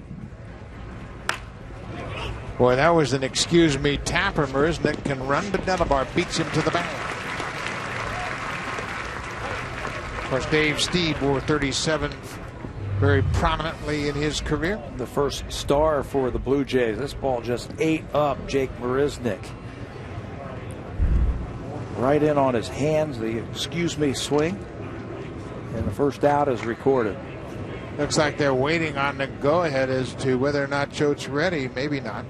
Arwin Gonzalez is a switch hitter, so it doesn't make any sense to bring him in here. Second baseman number 81, Joe Sclafani.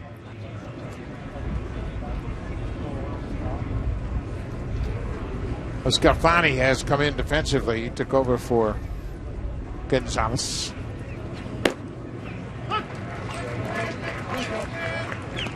There's Sclafani is batting for the first time.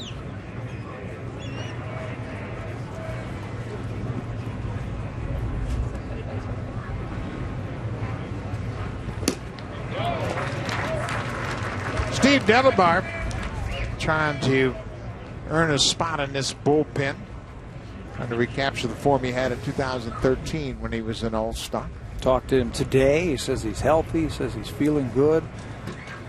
No changes in anything with his delivery or his repertoire. Still got that great fastball, a little bit of a wrinkle breaking ball, and the split, I think, is what sets him apart from some of those other guys. When it's working, when that split is working and the hitters are offering up at it, that's when he's an all-star. High fly ball. Pilar retreats, headed toward the track. He gets on the track, makes the catch. He kept his feet moving and stayed with it. Fly ball out. Delabar gets Sclafani, and now here is Pete Walker. He's making the call for the veteran lefty. Randy Choate's going to make his Blue Jays debut here. Luis Valbuena, left-handed batter, is the scheduled hitter. So they have an opportunity to use Choate in a role that he's trying to earn with the Blue Jays. His first appearance will take place when we come back.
has been around. He was signed originally by the Yankees. He spent parts of 4 seasons in New York, 4 in Arizona, 3 in St. Louis, his most recent big league team.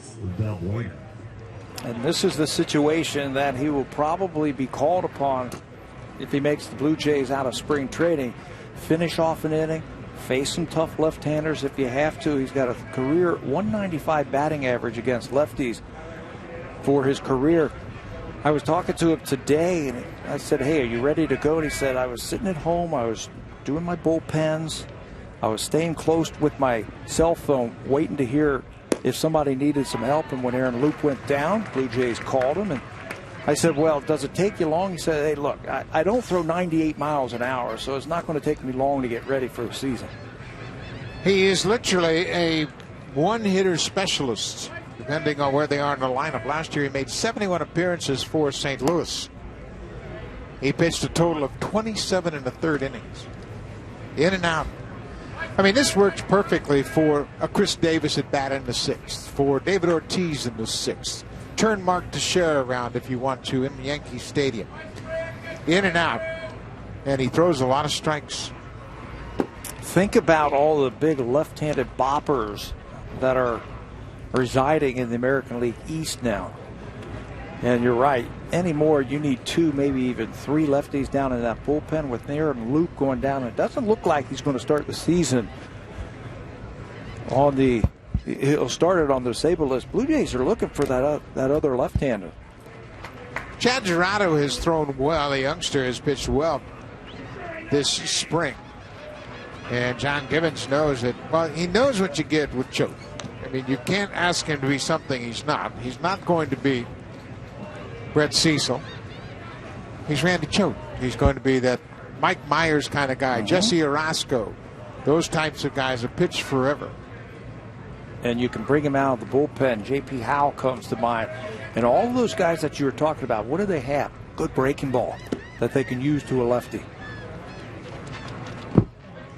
And they have confidence. They've been there before. Choate has played 15 seasons. He's appeared in 672 games, but pitched just 408 innings. Can you say specialist? That is a good living right there. In and out. Thank you very much. 3-2, 2 outs. That's going to go foul down the left side.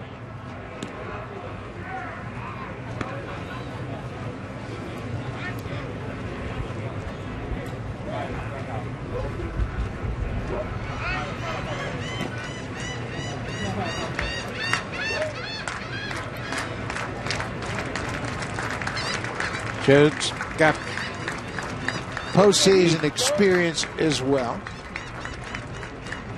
Most recently, 2014 with the Cardinals.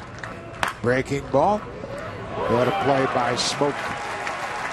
Little short hopper, smothered by Justin Smoke. Randy Choate gets his man. His day is done, and the Blue Jays have a 6-1 lead.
The Sportsnet documentary team is producing 3 half-hour shows featuring Roberto Osuna, Marcus Stroman, and Mark Shapiro.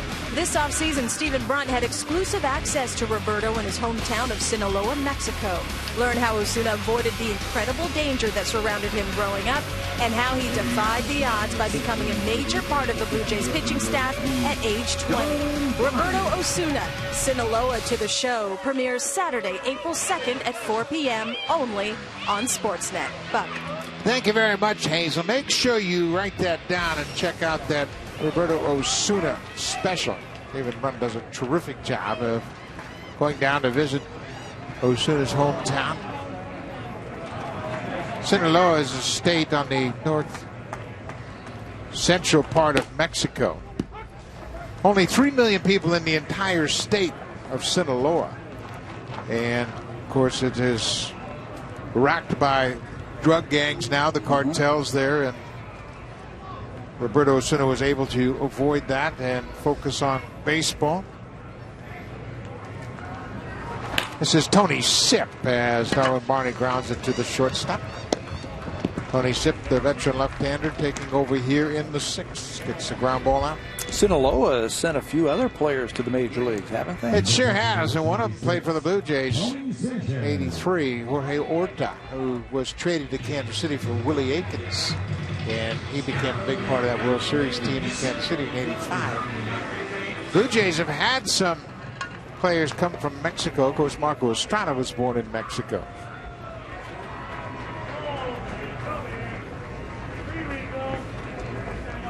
Tony Sanchez, the catcher, takes a strike. Hector Torres, one of the first Blue Jays. He, too, was born in Mexico.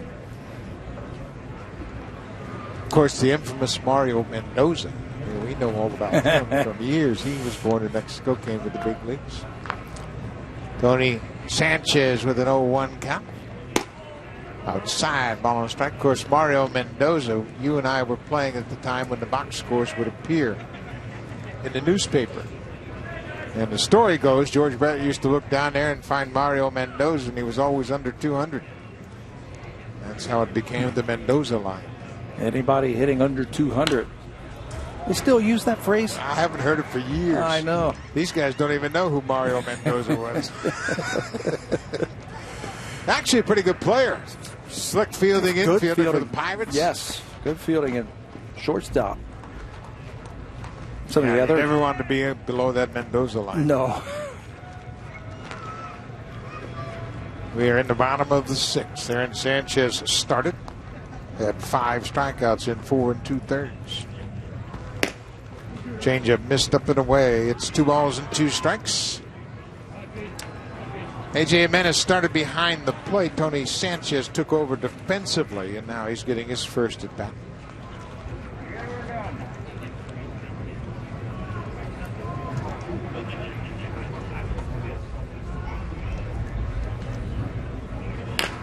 Pulled foul.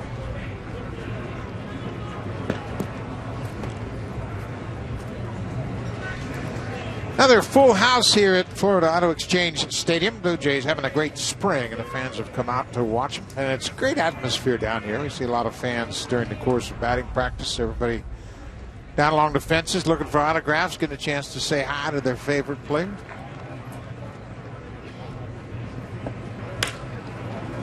Fly ball to left, popped up in shallow left. Shortstop is out to make a catch. 2 down. Let's check in with Hazel May. Buck, thank you. Kevin Pillar's day is done, 2 for 3 at the top of the order. And I asked him why manager John Gibbons should anoint him the leadoff hitter for the regular season. And he said, you know what, I've proven I can play every day. I've always been a good fastball hitter, so that plays into his strength. He does have the ability to put the bat on the ball. It gives him more chances for base hits. I asked him about his plan, his approach in that very first at-bat of a ball game. He says he'll be a little more passive early on and try to see more pitches, unless, of course, it's a guy within the division he sees a lot. He said he might go out there and try to set the tone and swing at that first pitch. Buck, he says he doesn't understand why people are surprised in talking about him as the leadoff hitter. When people say, why him? Pillar said his answer would be, why not? Exactly, Hazel. And it's just a situation where he's a good hitter. You put him at the top of the order, and that's a trend around baseball. This is Junior Lake pinch hitting for the aforementioned Kevin Pillar. Tried to check his swing and did, according to Marty Foster, the home plate umpire. Well, you go up and down the Blue Jays roster, and you say, well, who would be best qualified to do it? There was some talk, maybe Troy Tulowitzki doing it, but John Gibbons has said, I want him down in the lineup now to drive in some runs, evidence of the home run today. Kevin said he did it in the minor leagues. He hit leadoff in the minor leagues. He hit .330 in the minor leagues. So it makes a lot of sense. How many good leadoff, prototypical, if you will, leadoff hitters are there in baseball anymore? There isn't any. No Ricky Hendersons, no Lenny Dykstras, no Maury Wills, those type of hitters. Somebody like that. Manny Machado was hitting leadoff for the Baltimore Orioles a lot last year. Yeah, and that's a philosophy that's going around baseball. Put your best hitters at the top of the order. 2-1 to Junior Lake. Inside. They are the hitters that are getting more at-bats. That 1 and 2 spot in the batting order comes around for the 5th time a lot in baseball now. So John Gibbons saying, let me put my best hitters up there. Last year, the Blue Jays from the number 1 spot had a .320 on-base percentage. The best team in baseball, the Cleveland Indians, had a .366 on-base percentage. Houston was second at .365. Shattered his bat. Of course, Houston's leadoff hitter gets 200 hits a season. And Jose Altuve is the guy that gets on base because he hits. He hits, he steals and bases. he steals. He's probably one of the few prototypical leadoff hitters there are. Right, and I'm going to throw Jacoby Ellsbury in there in the American League. Boston, they had Dustin Pedroia a few times. Mookie Betts year. probably. Betts. He's probably going to morph into that. Dustin Pedroia is going to hit second. I think Xander Bogaerts is going to hit third all year. In front of the big boys. But you look around baseball, especially in the American League, how many? Ben Revere came over to the Blue Jays last year and proved to be a very effective leadoff hitter. But there aren't many. Full count to the pinch hitter, Junior Lake. Stays on that pitch.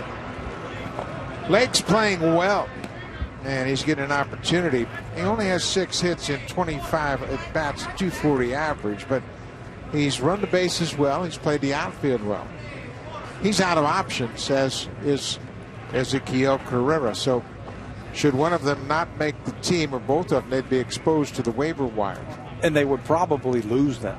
Teams are always looking for these types of players to fill out their roster. Good at bat for Junior Lake. He takes ball 4.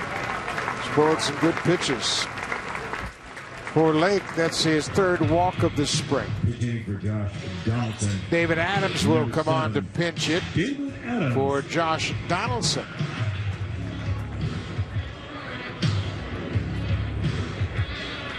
David Adams has been in the big leagues a couple years ago with the Yankees. Adams is 5 for 15 this spring. This will be his 12th game.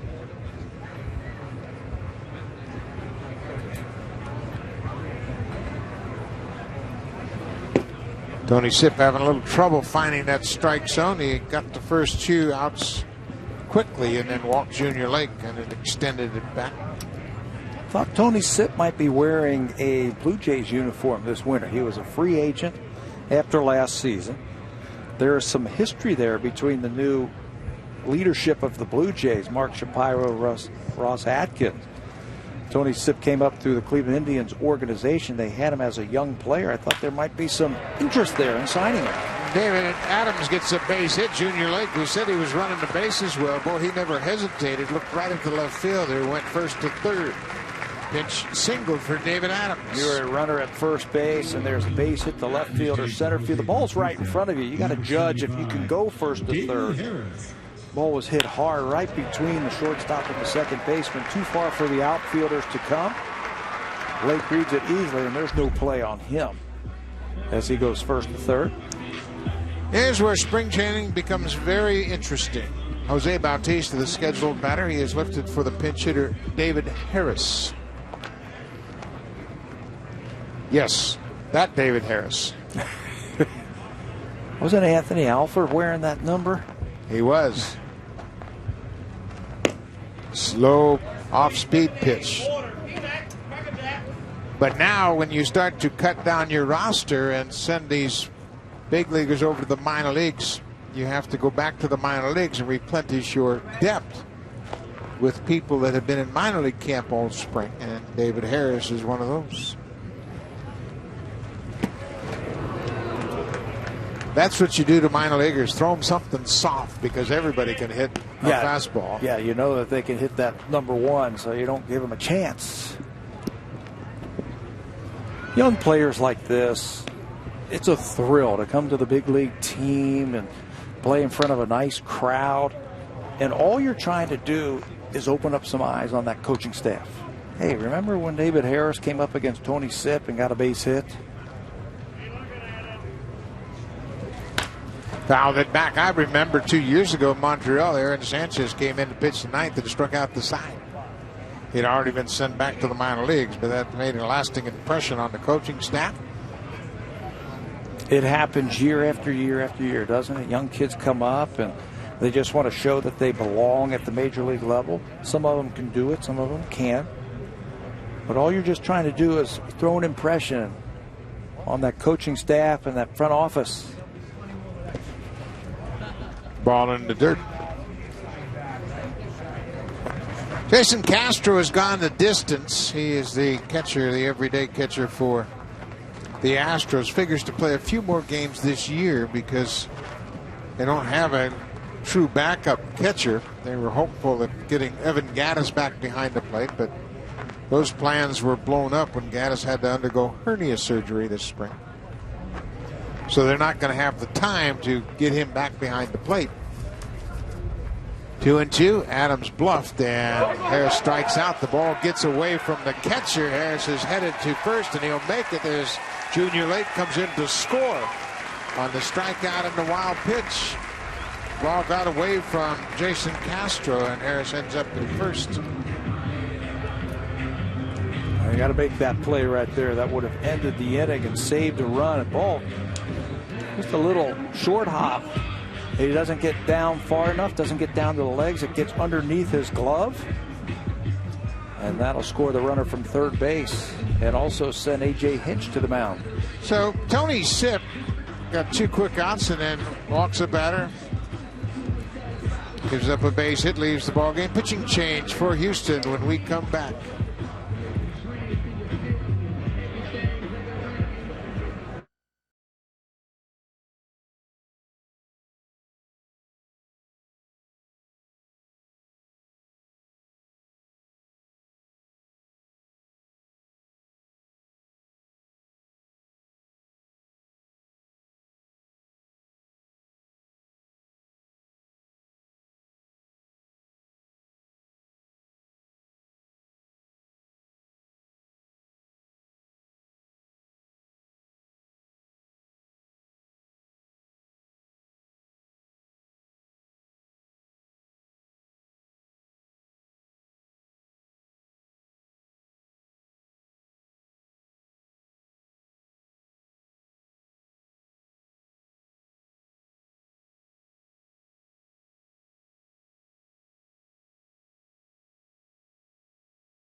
James Hoyt into the ballgame for Houston. He's a non-roster invitee. Last year pitched to AAA Fresno.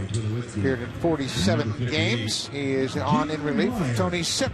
You mentioned Evan Gattis just before he came over to the Houston Astros with Evan Gattis from the Atlanta Braves for Mike Fultonavich. Big guy, 6'6", throws downhill. 2 on 2 outs. A pinch hitter batting for Troy Tulowitzki is Gio Meyer. He's gotten a lot of opportunities this spring. 6-year free agent signed by the Blue Jays. Meyer was a Houston Astro #1 pick playing against his former team.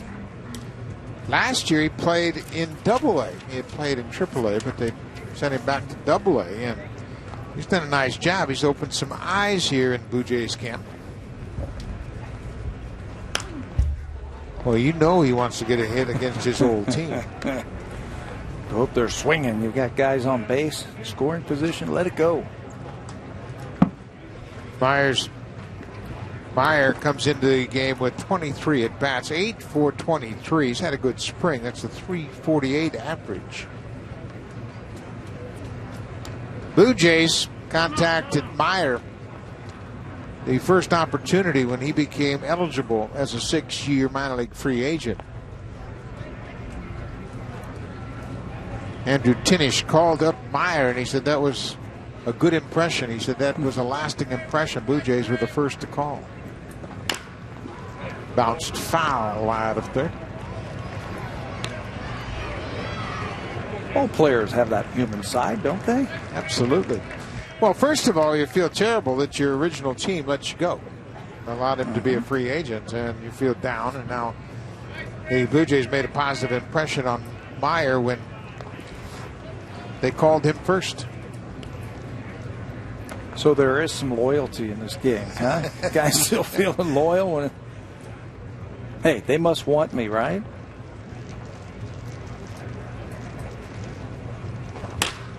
Ground ball.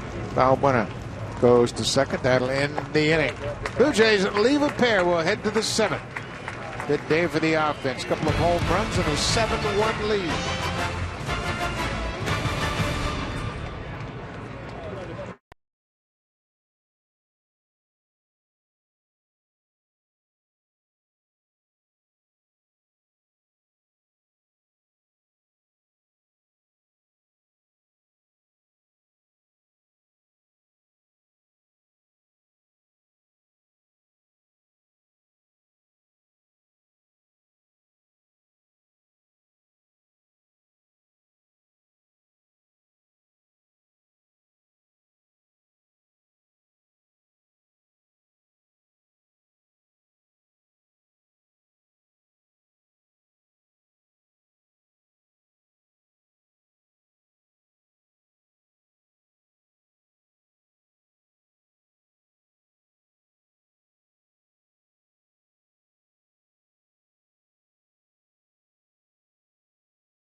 Spring training baseball is live with the MLB.com at-bat app. Stay connected all spring with radio broadcasts, video highlights, stats, news, and more.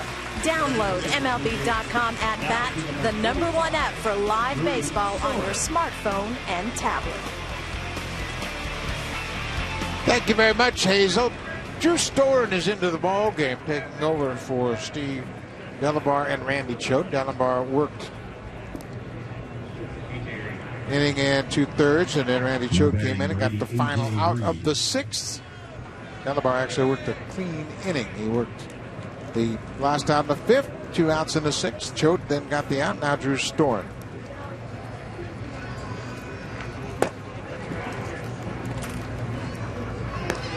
Storen, of course, coming over from the Washington Nationals. The Blue Jays sent Ben Revere to Washington. This is A.J. Reed, one of the top prospects in all of baseball. First baseman, batting for the first time.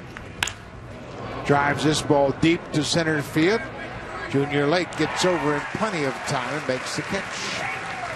One out for Drew Storen.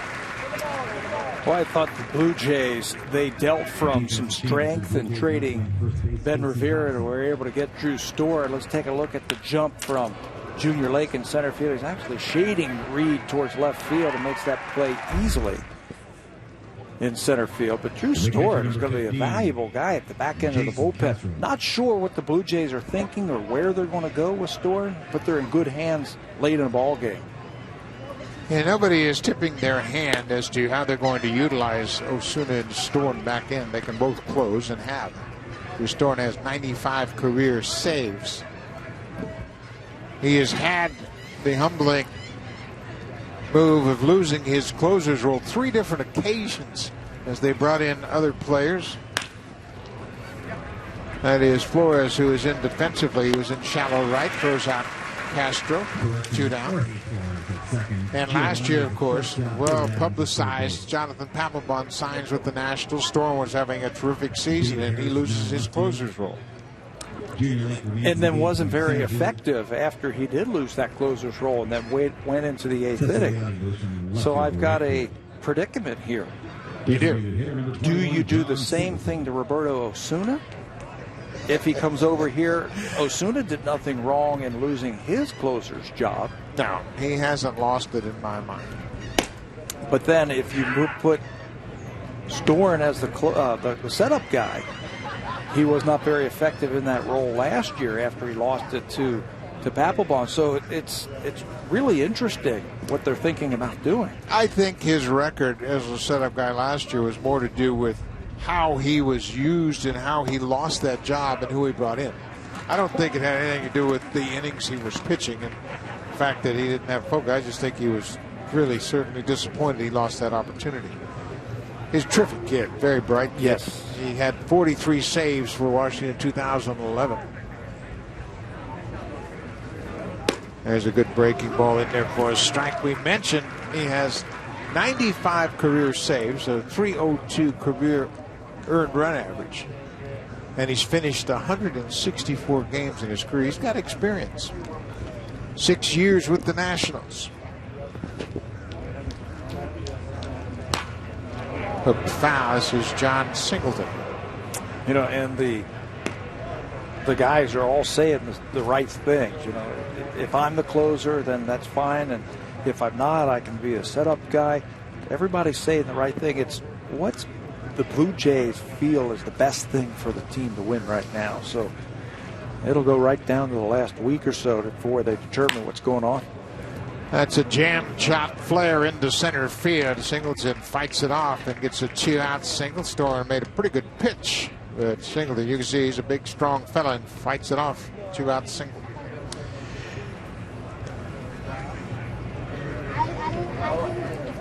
There's really no reason to make any announcements if you're the Blue Jays. I always said that why make any decisions until you have to? And there's no reason to make any decisions right now. I think Roberto Osuna, he understands that he had a great year, his first season. 20-year-old closer, did a great job. Danny Wirth hits it on one hop to second baseman. Good inning for Drew Storen. Gives up a 2-out single.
Curling is happening right now on Sportsnet 1. Charlie Thomas facing John Epping as round-robin play continues at the Elite 10 in beautiful Victoria.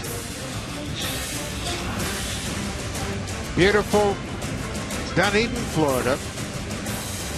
In a coastal, just a few blocks away from the ballpark. A beautiful day to be out on a boat. Well, a good day to be at the ballpark. A lot of fans have turned out here. This is a full house again today. We'll be back on the air tomorrow afternoon and Sunday as well. Got my partner, Pat Tabler, back in the booth. We're going to make him work all 3 days. Not used to this. This is Andy Burns, who is getting an at-bat, batting in the spot occupied by Chris Colabello. You know, we were just talking last inning about opening up some eyes to the front office or opening up eyes on the coaching staff. I think Andy Burns has done that this spring. Burns has played all over the diamond. He has been in 14 games. He's 7 for 19 for the spring. Got a little pop. He has hit for the cycle, 3 doubles, a triple, and a home run. He has shown some hustle. He has shown some speed on the bases. He has shown some aggressiveness with that bat. Very aggressive. He's a natural shortstop. Has played a lot at third base. He can play second. Has played in the outfield a time or two here in the spring.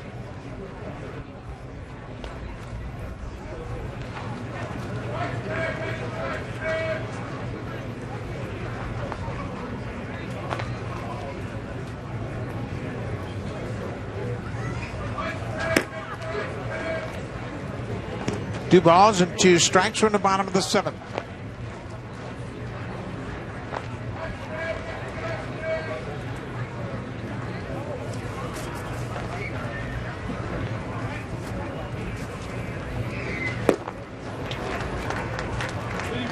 Defensive changes for the Astros now catching. Burns strikes out. Playing shortstop, Nolan Fontana. At third base, Colin Moran. A.J. Reed remains in the game playing first base. James Hoyt showing a nice little tight breaking ball right there. A good fastball as well. He's got some velocity. Last season, he was in AAA Fresno for this team through 49 innings, had 66 strikeouts. Getting to pitch out of that bullpen. This is Casey Hobson, minor league first baseman. Took over defensively at first for Justin Smoke.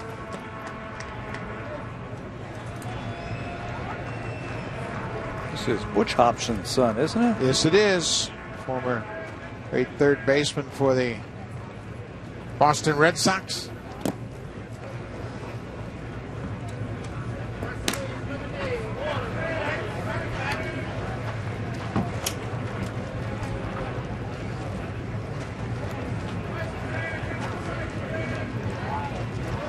Casey Hobson is now 25 years old, 6th round draft pick of the Blue Jays in 2009.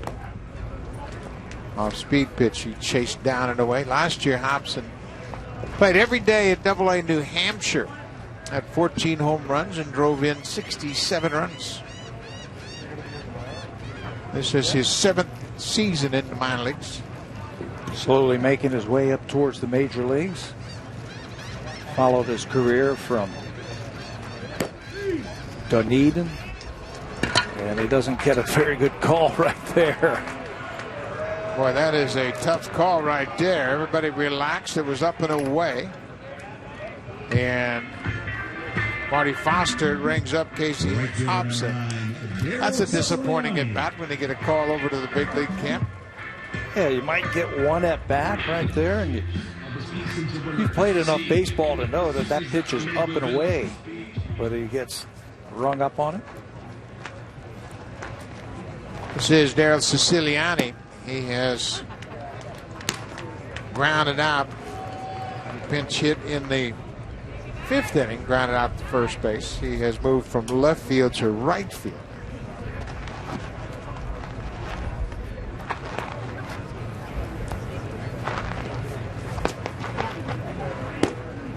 There's a strike, 0-2.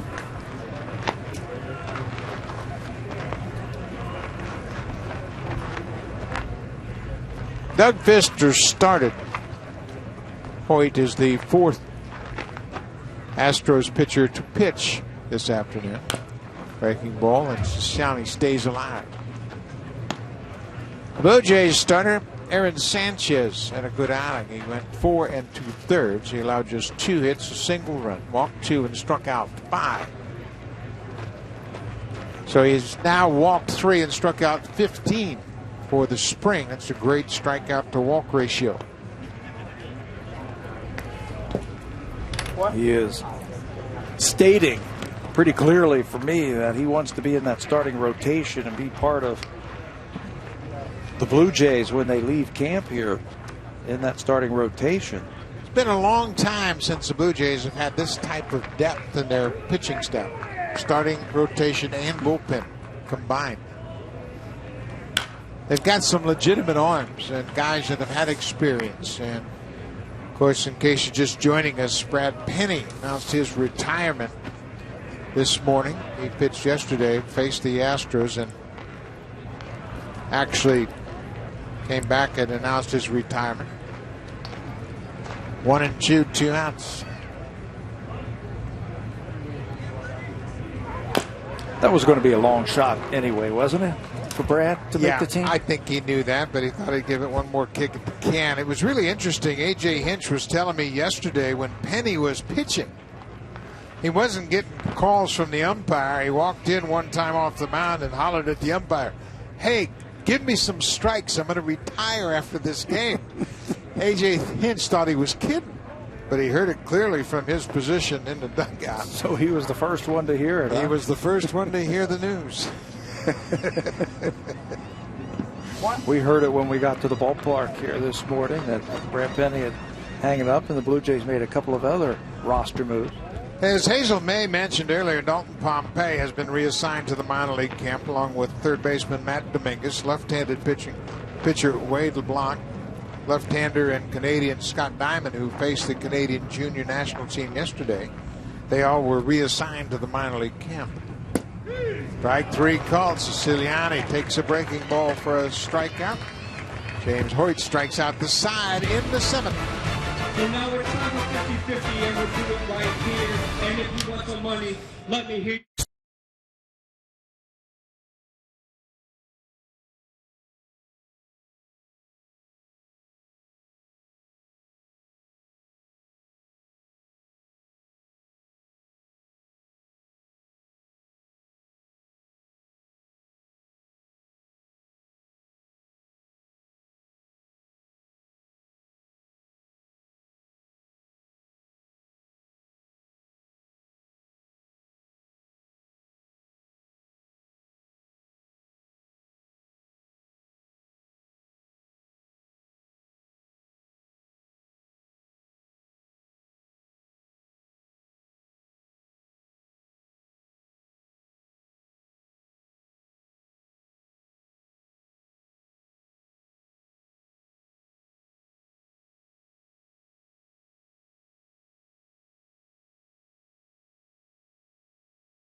Catching a game in the U.S., you can share all your experiences as they happen with friends and fans back home.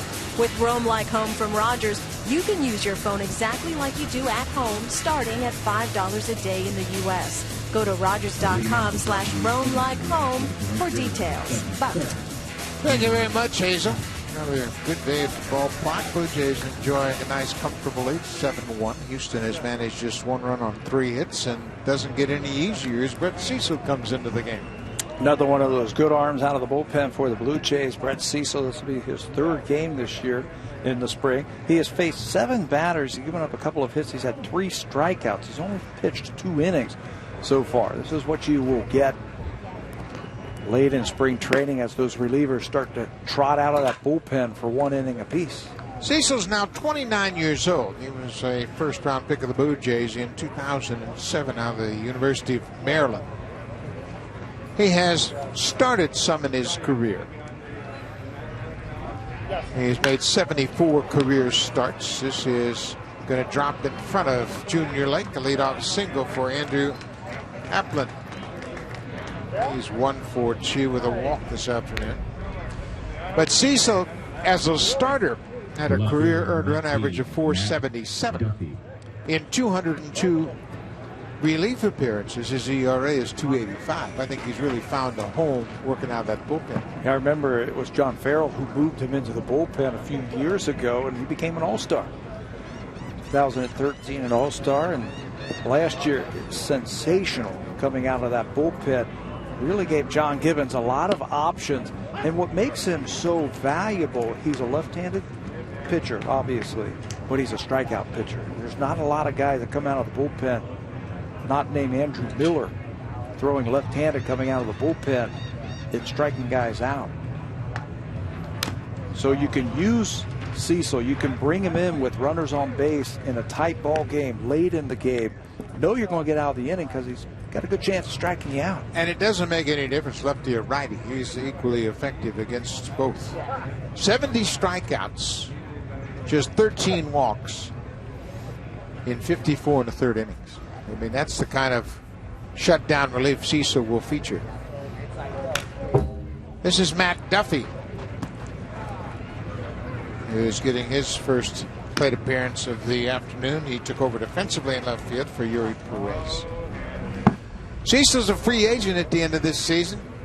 I tell you what, we didn't talk much about it, but losing Cecil in the playoffs really was a blow to the Blue Jays. Yeah, he hurt that calf muscle. Remember in that rundown in the Texas series. That is past David Adams down the left field line. Applin's going to come in to score as the ball gets away from David Harris and rattles around in the corner. Applin scores all the way from first. Duffy with an RBI double. Looked like a breaking ball from Cecil. He usually buries that ball, but it's past the third baseman Adams and down into the left field corner. A little bit too aggressive that time by Harris. Hit a little bit too close to that ball in the wall. It gets by him. That allows Adlin to come all the way around from first base to score. Jake Marisnick has gone the distance. This will be his fourth plate appearance of the afternoon. A couple of strikeouts and a ground out.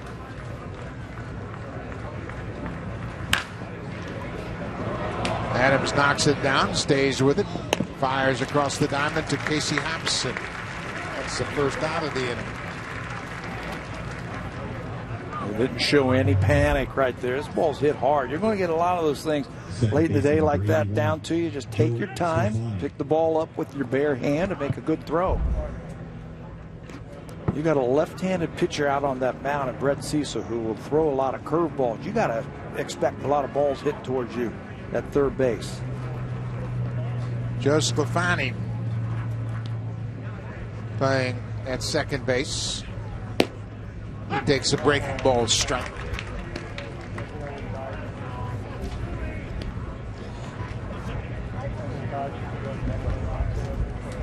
Sclafani flying out to center field back in the sixth, his only plate appearance.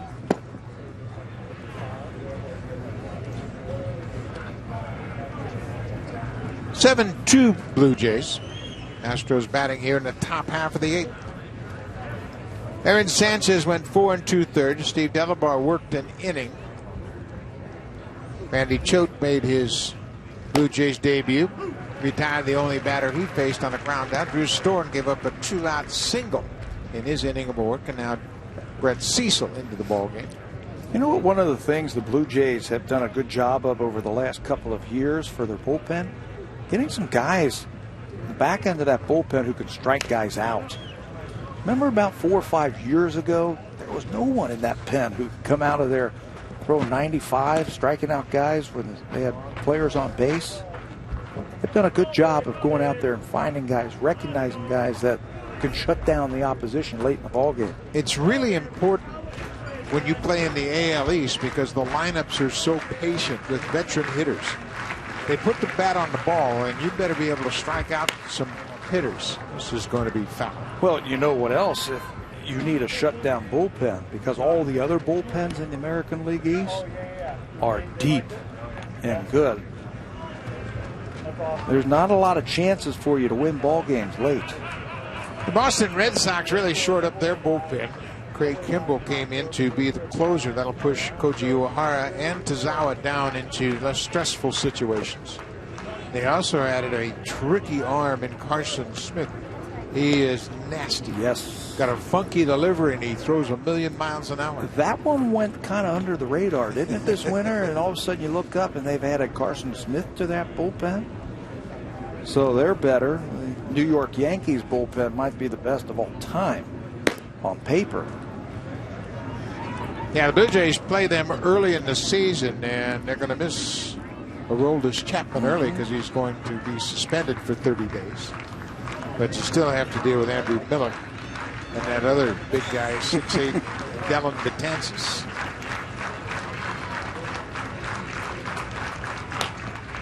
Tampa Bay got bad news today. Their closer, the American League leader in saves a year ago, Brad Boxberger, had surgery today for a core muscle injury, and he will miss at least 8 weeks. 8 weeks. Well, you know your stomach. Anytime you pull a stomach muscle, that's the first thing that contracts anytime you make any kind of an athletic move. David Adams across the diamond. 2 down. But those core muscle injuries, and we talked about Justin Verlander, they made just such a little amount of attention to his surgery when he had it initially. And it took him a full season of pitching before he got back to being Justin Verlander again. Yeah, because everything is done right here in the core, right? Baseball players, everything. The twisting and the bending and everything. If you've had surgery and you've had some problems down there, you have to be 100% healthy before you can go back out on the baseball diamond and then build yourself back up. That's a big blow for that team. Yeah, it sure is. And obviously they're magicians at coming up with pitchers. They seem to develop them better than anybody in the division, and that is a tough blow for them. Of course, they have their ace, Chris Archer. Alex Cobb, they hope to have him back mid-season at some point. Matt Moore's ready to go. He came back last year from Tommy John. From a starting pitching standpoint, they might have the finest pitching staff in the American League East. Just, I think, to start the season, you have to say that with Odorizzi developing, Drew Smiley in his second year there. Matt Moore for a full season. Matt Moore is finally healthy. Had a very good game yesterday.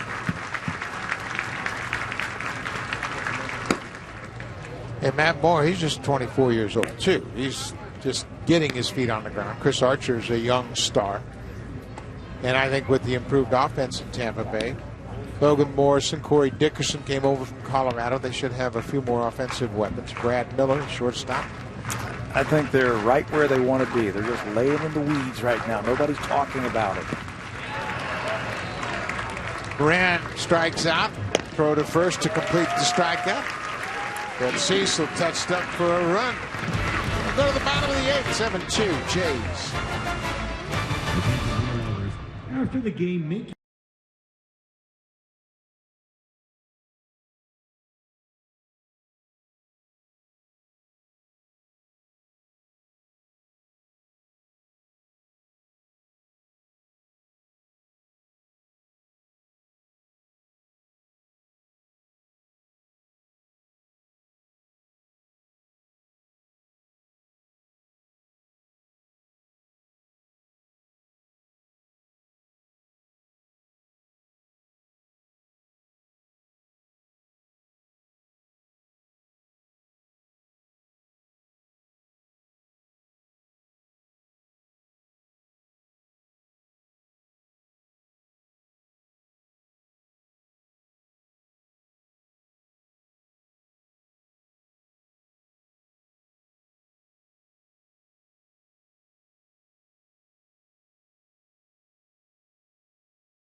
Are you a young professional interested in helping Jays Care Foundation go beyond the ballpark in 2016?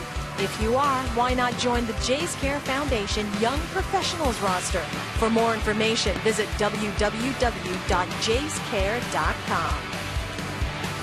Thank you very much, Hazel. It's a great organization. You can get involved with Jays Care by logging on to jayscare.com. They do a great job of helping out kids around the area all across Canada. Jays Care Foundation, a terrific organization, and Blue Jays do a great job of contributing to that. New pitcher Jake Buchanan coming into the ball game. They have marched out a steady stream of relievers after the starter, Doug Fister. Doug Fister could only go 3 2/3 this afternoon. He's touched up for 5 earned runs on 6 hits. Tony Sipp only went through 2/3 of an inning. So now the 5th pitcher of the afternoon for the Astros. Batter is Jorge Flores, who has played second base. This is his first at bat of the afternoon.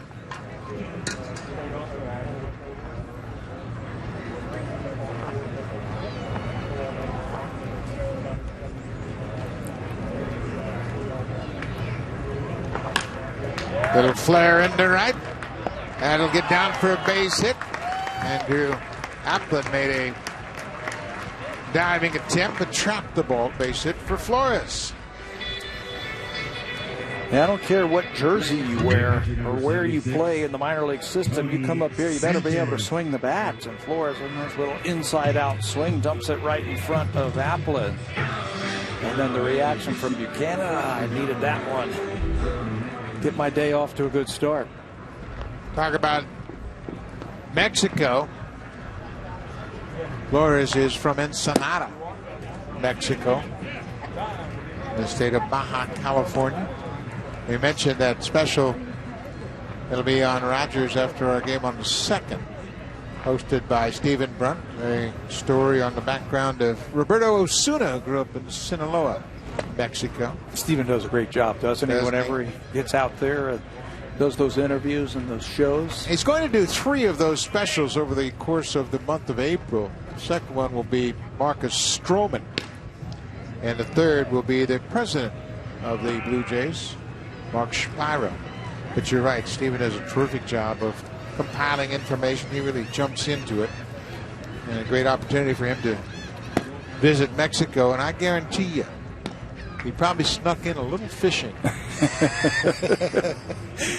He likes to fish, and you get down there on the west coast of Mexico and Sea of Cortez. There's some of the best fishing in the world. That's where Sinaloa is, right? Right across from Baja. The Baja. I think that's going to be a very interesting story from where Osuna came from. Remember, what was he, 12 years old when he went to Japan? Yeah. Yeah, he's been around baseball his whole life. His father, Roberto, pitched in the Mexican professional leagues for 22 years. His uncle, Antonio Osuna, pitched in the major leagues for 11 seasons. So he's been around it his whole life. Roberto had Tommy John surgery as an 18-year-old in 2013. And he did a terrific job in the postseason. So the place where he came from, his life as he grew up, and told you that he played baseball in Japan at the age of 12. So when he trotted out to Yankee Stadium his first time, that wasn't a big deal, was it, for his first major league experience? How about his first major league batter? He struck out A-Rod and then called timeout to throw the ball into the dugout for a souvenir. Goose Gossage would have had a fit. Isn't that the truth, huh? Oh, my. You know what? And that's been a topic of all the talk shows over the last week since Goose had to rant about Jose's bat flip and all that other nonsense. But you know what, Goose? It was 22 years since you last played. The game is 100% changed, and I think it's changed for the better. Yeah. It's a game that where a lot of young kids are into it, showing the emotion. I love it. Absolutely. It's a fun game. And, you know, you've been in the dugout. You know guys have a lot of fun. But for a while, they were afraid to wear their emotions on their sleeve. And now, of course, I think that's been the attraction for the younger crowd. The fact that they can relate to a Marcus Stroman. Young guy, Sanchez 23, Stroman 24, personalities of Donaldson and Martin and Bautista. That's what fans want to see. And, you know, I was looking at the demographics of the baseball audience in general. Baseball has the oldest average audience. Yes.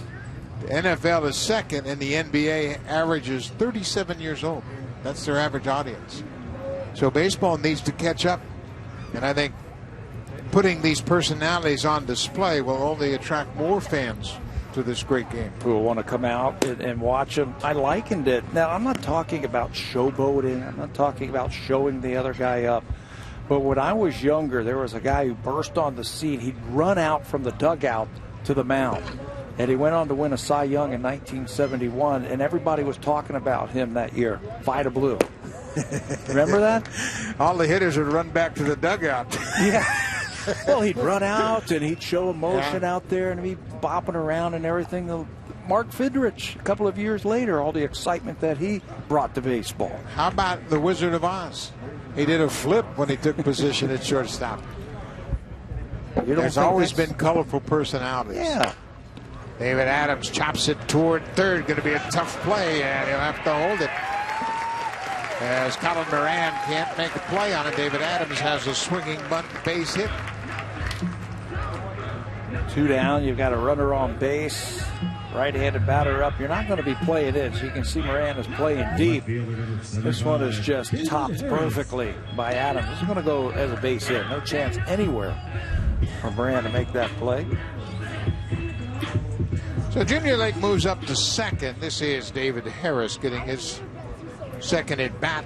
Harris, the left fielder, struck out and reached on a wild pitch in the 6th.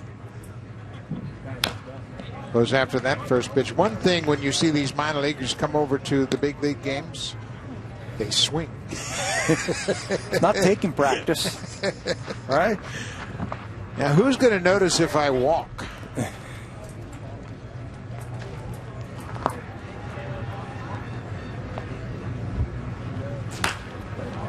Well, they had a pickoff play on at first base, and Harris pops it foul. A.J. Reed, the first baseman, was way off the bag with 2 runners aboard, and he snuck in behind David Adams, but the ball was fouled out of play. No, but I think the conversation, of course, Bryce Harper is the one that brought it all about, talking about baseball. He said, you know, we're not allowed to show our emotion, and you and I have seen this over the years. Kind of downplay everything. You got to wear same kind of shoes and all that.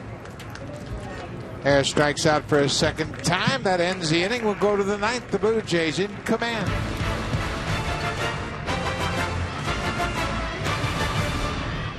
Ladies and gentlemen.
Turf Builder grass seed with Water Smart Plus coating.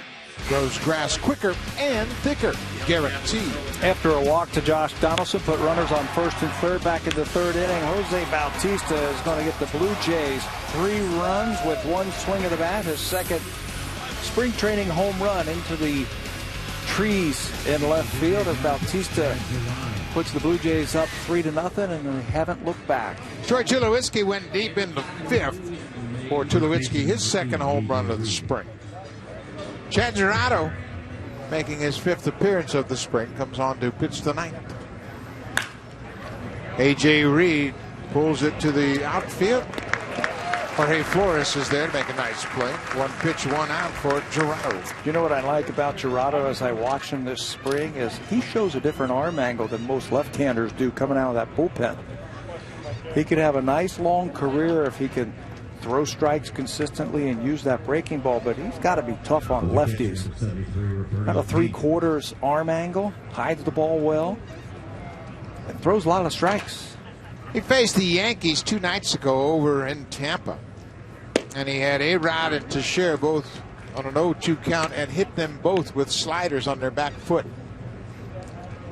He was really throwing the ball well, but overcooked a couple of breaking balls, and it cost him a couple of base runners. I think that might have been a young guy in the moment, getting a little excited facing those guys. Well, the first time you've seen Teixeira and A-Rod, they're just a couple of players.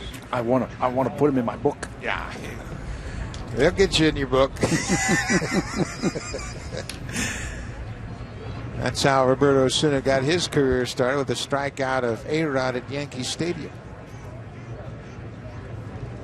Chad Gerardo ahead 0-2. This is what he does. He left the breaking ball out over the plate. Maybe he was thinking about those 2 breaking balls he hit to share an A-Rod with. He didn't really finish that one and gave up a 0-2 base hit. Instead of overthrowing it that time, it looked like he tried to guide it in there. Pena made him pay.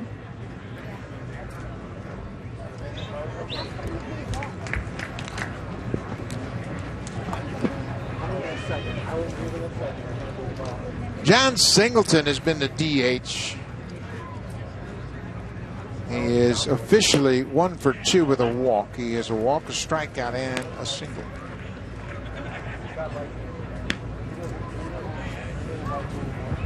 We'll be back with you tomorrow afternoon. Gavin Floyd will start for the Blue Jays. He's in the hunt for a spot in the rotation.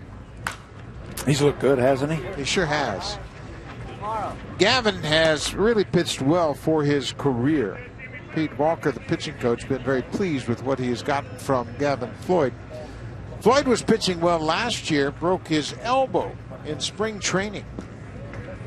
And, of course, we have heard that before. Steve Delabar suffered the same injury earlier in his career. The ball gets away, but not far enough for the runner to advance. They're down by 5.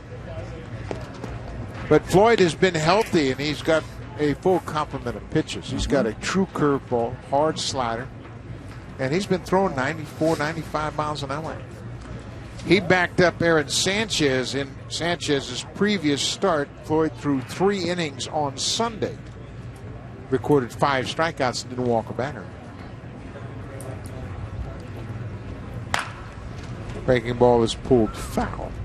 Blue Jays have done a good job, I thought. They got a late start this winter because of all the changes that they had in their front office, but I think they've done a good job of building depth back into the organization.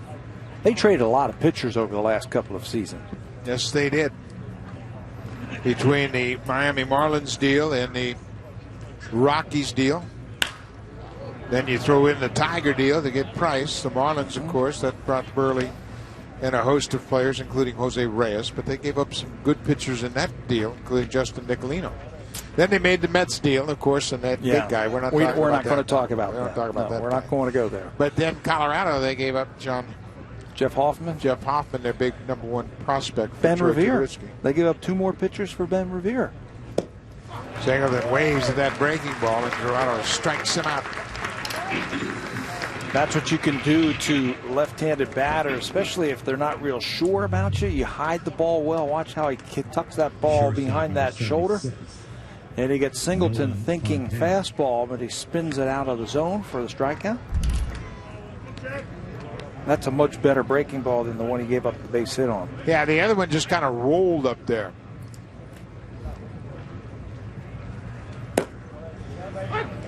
Nolan Fontana playing at shortstop.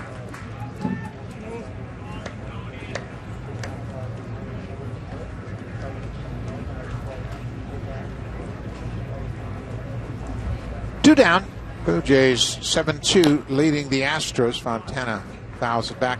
Again, this is what I've seen all spring long from Chad Girardo. He throws strikes. He's not overpowering. He doesn't have that wicked breaking ball like Brett Cecil, but his pitches are effective. Sinks that fastball, that time in on Fontana. After breaking ball, you got to throw a sweeper here, don't you? Sweeping slider. Get it away from him. He does, and he wouldn't chase. Let's go, Blue Jays! Another good day at the ballpark for the Blue Jays. They really haven't had that big offensive breakout just yet. Bautista and Tulowitzki both going deep today. Home runs number 17 and 18 for the spring for the team. So they're not really hitting on all cylinders just yet. And of course, one of the big voids is the fact they don't have the big slugger Edwin Encarnacion in their lineup. He is such a good hitter and such a threat in the lineup. Full count. The Blue Jays came into this game batting .260 for the spring. They have 11 hits today. Give you an idea. Leader in baseball, the Arizona Diamondbacks as a team batting .320. Full count, 2 outs. Cut on and pulled to the right side. Flores is there. To Hobson, and that's it. The Blue Jays beat the Astros 7-2. Houston won the game yesterday in Kissimmee. But the Jays behind solid pitching by Aaron Sanchez and some power by Bautista and Tulowitzki. I wanted to put my eyes on Aaron Sanchez and got a chance to do that today, and I was very impressed. His fastball command, I thought his breaking ball had potential to pick up a lot of strikeouts with. He pitched into the 5th inning, and then the Blue Jays do their thing. The Bautista home run and then the Tulowitzki home run. They played airtight defense to pick up the W. A.J. Hinch and John Gibbons comparing notes after this ball game. Hinch in his 2nd year with the Houston Astros took his team to the postseason. Same for John Gibbons. He won the AL East last year. We'll be right back here at Florida Auto Exchange Stadium tomorrow. The Phillies will be in town. Gavin Floyd will start. Thanks for watching. We'll see you tomorrow afternoon. Have a good night, everybody.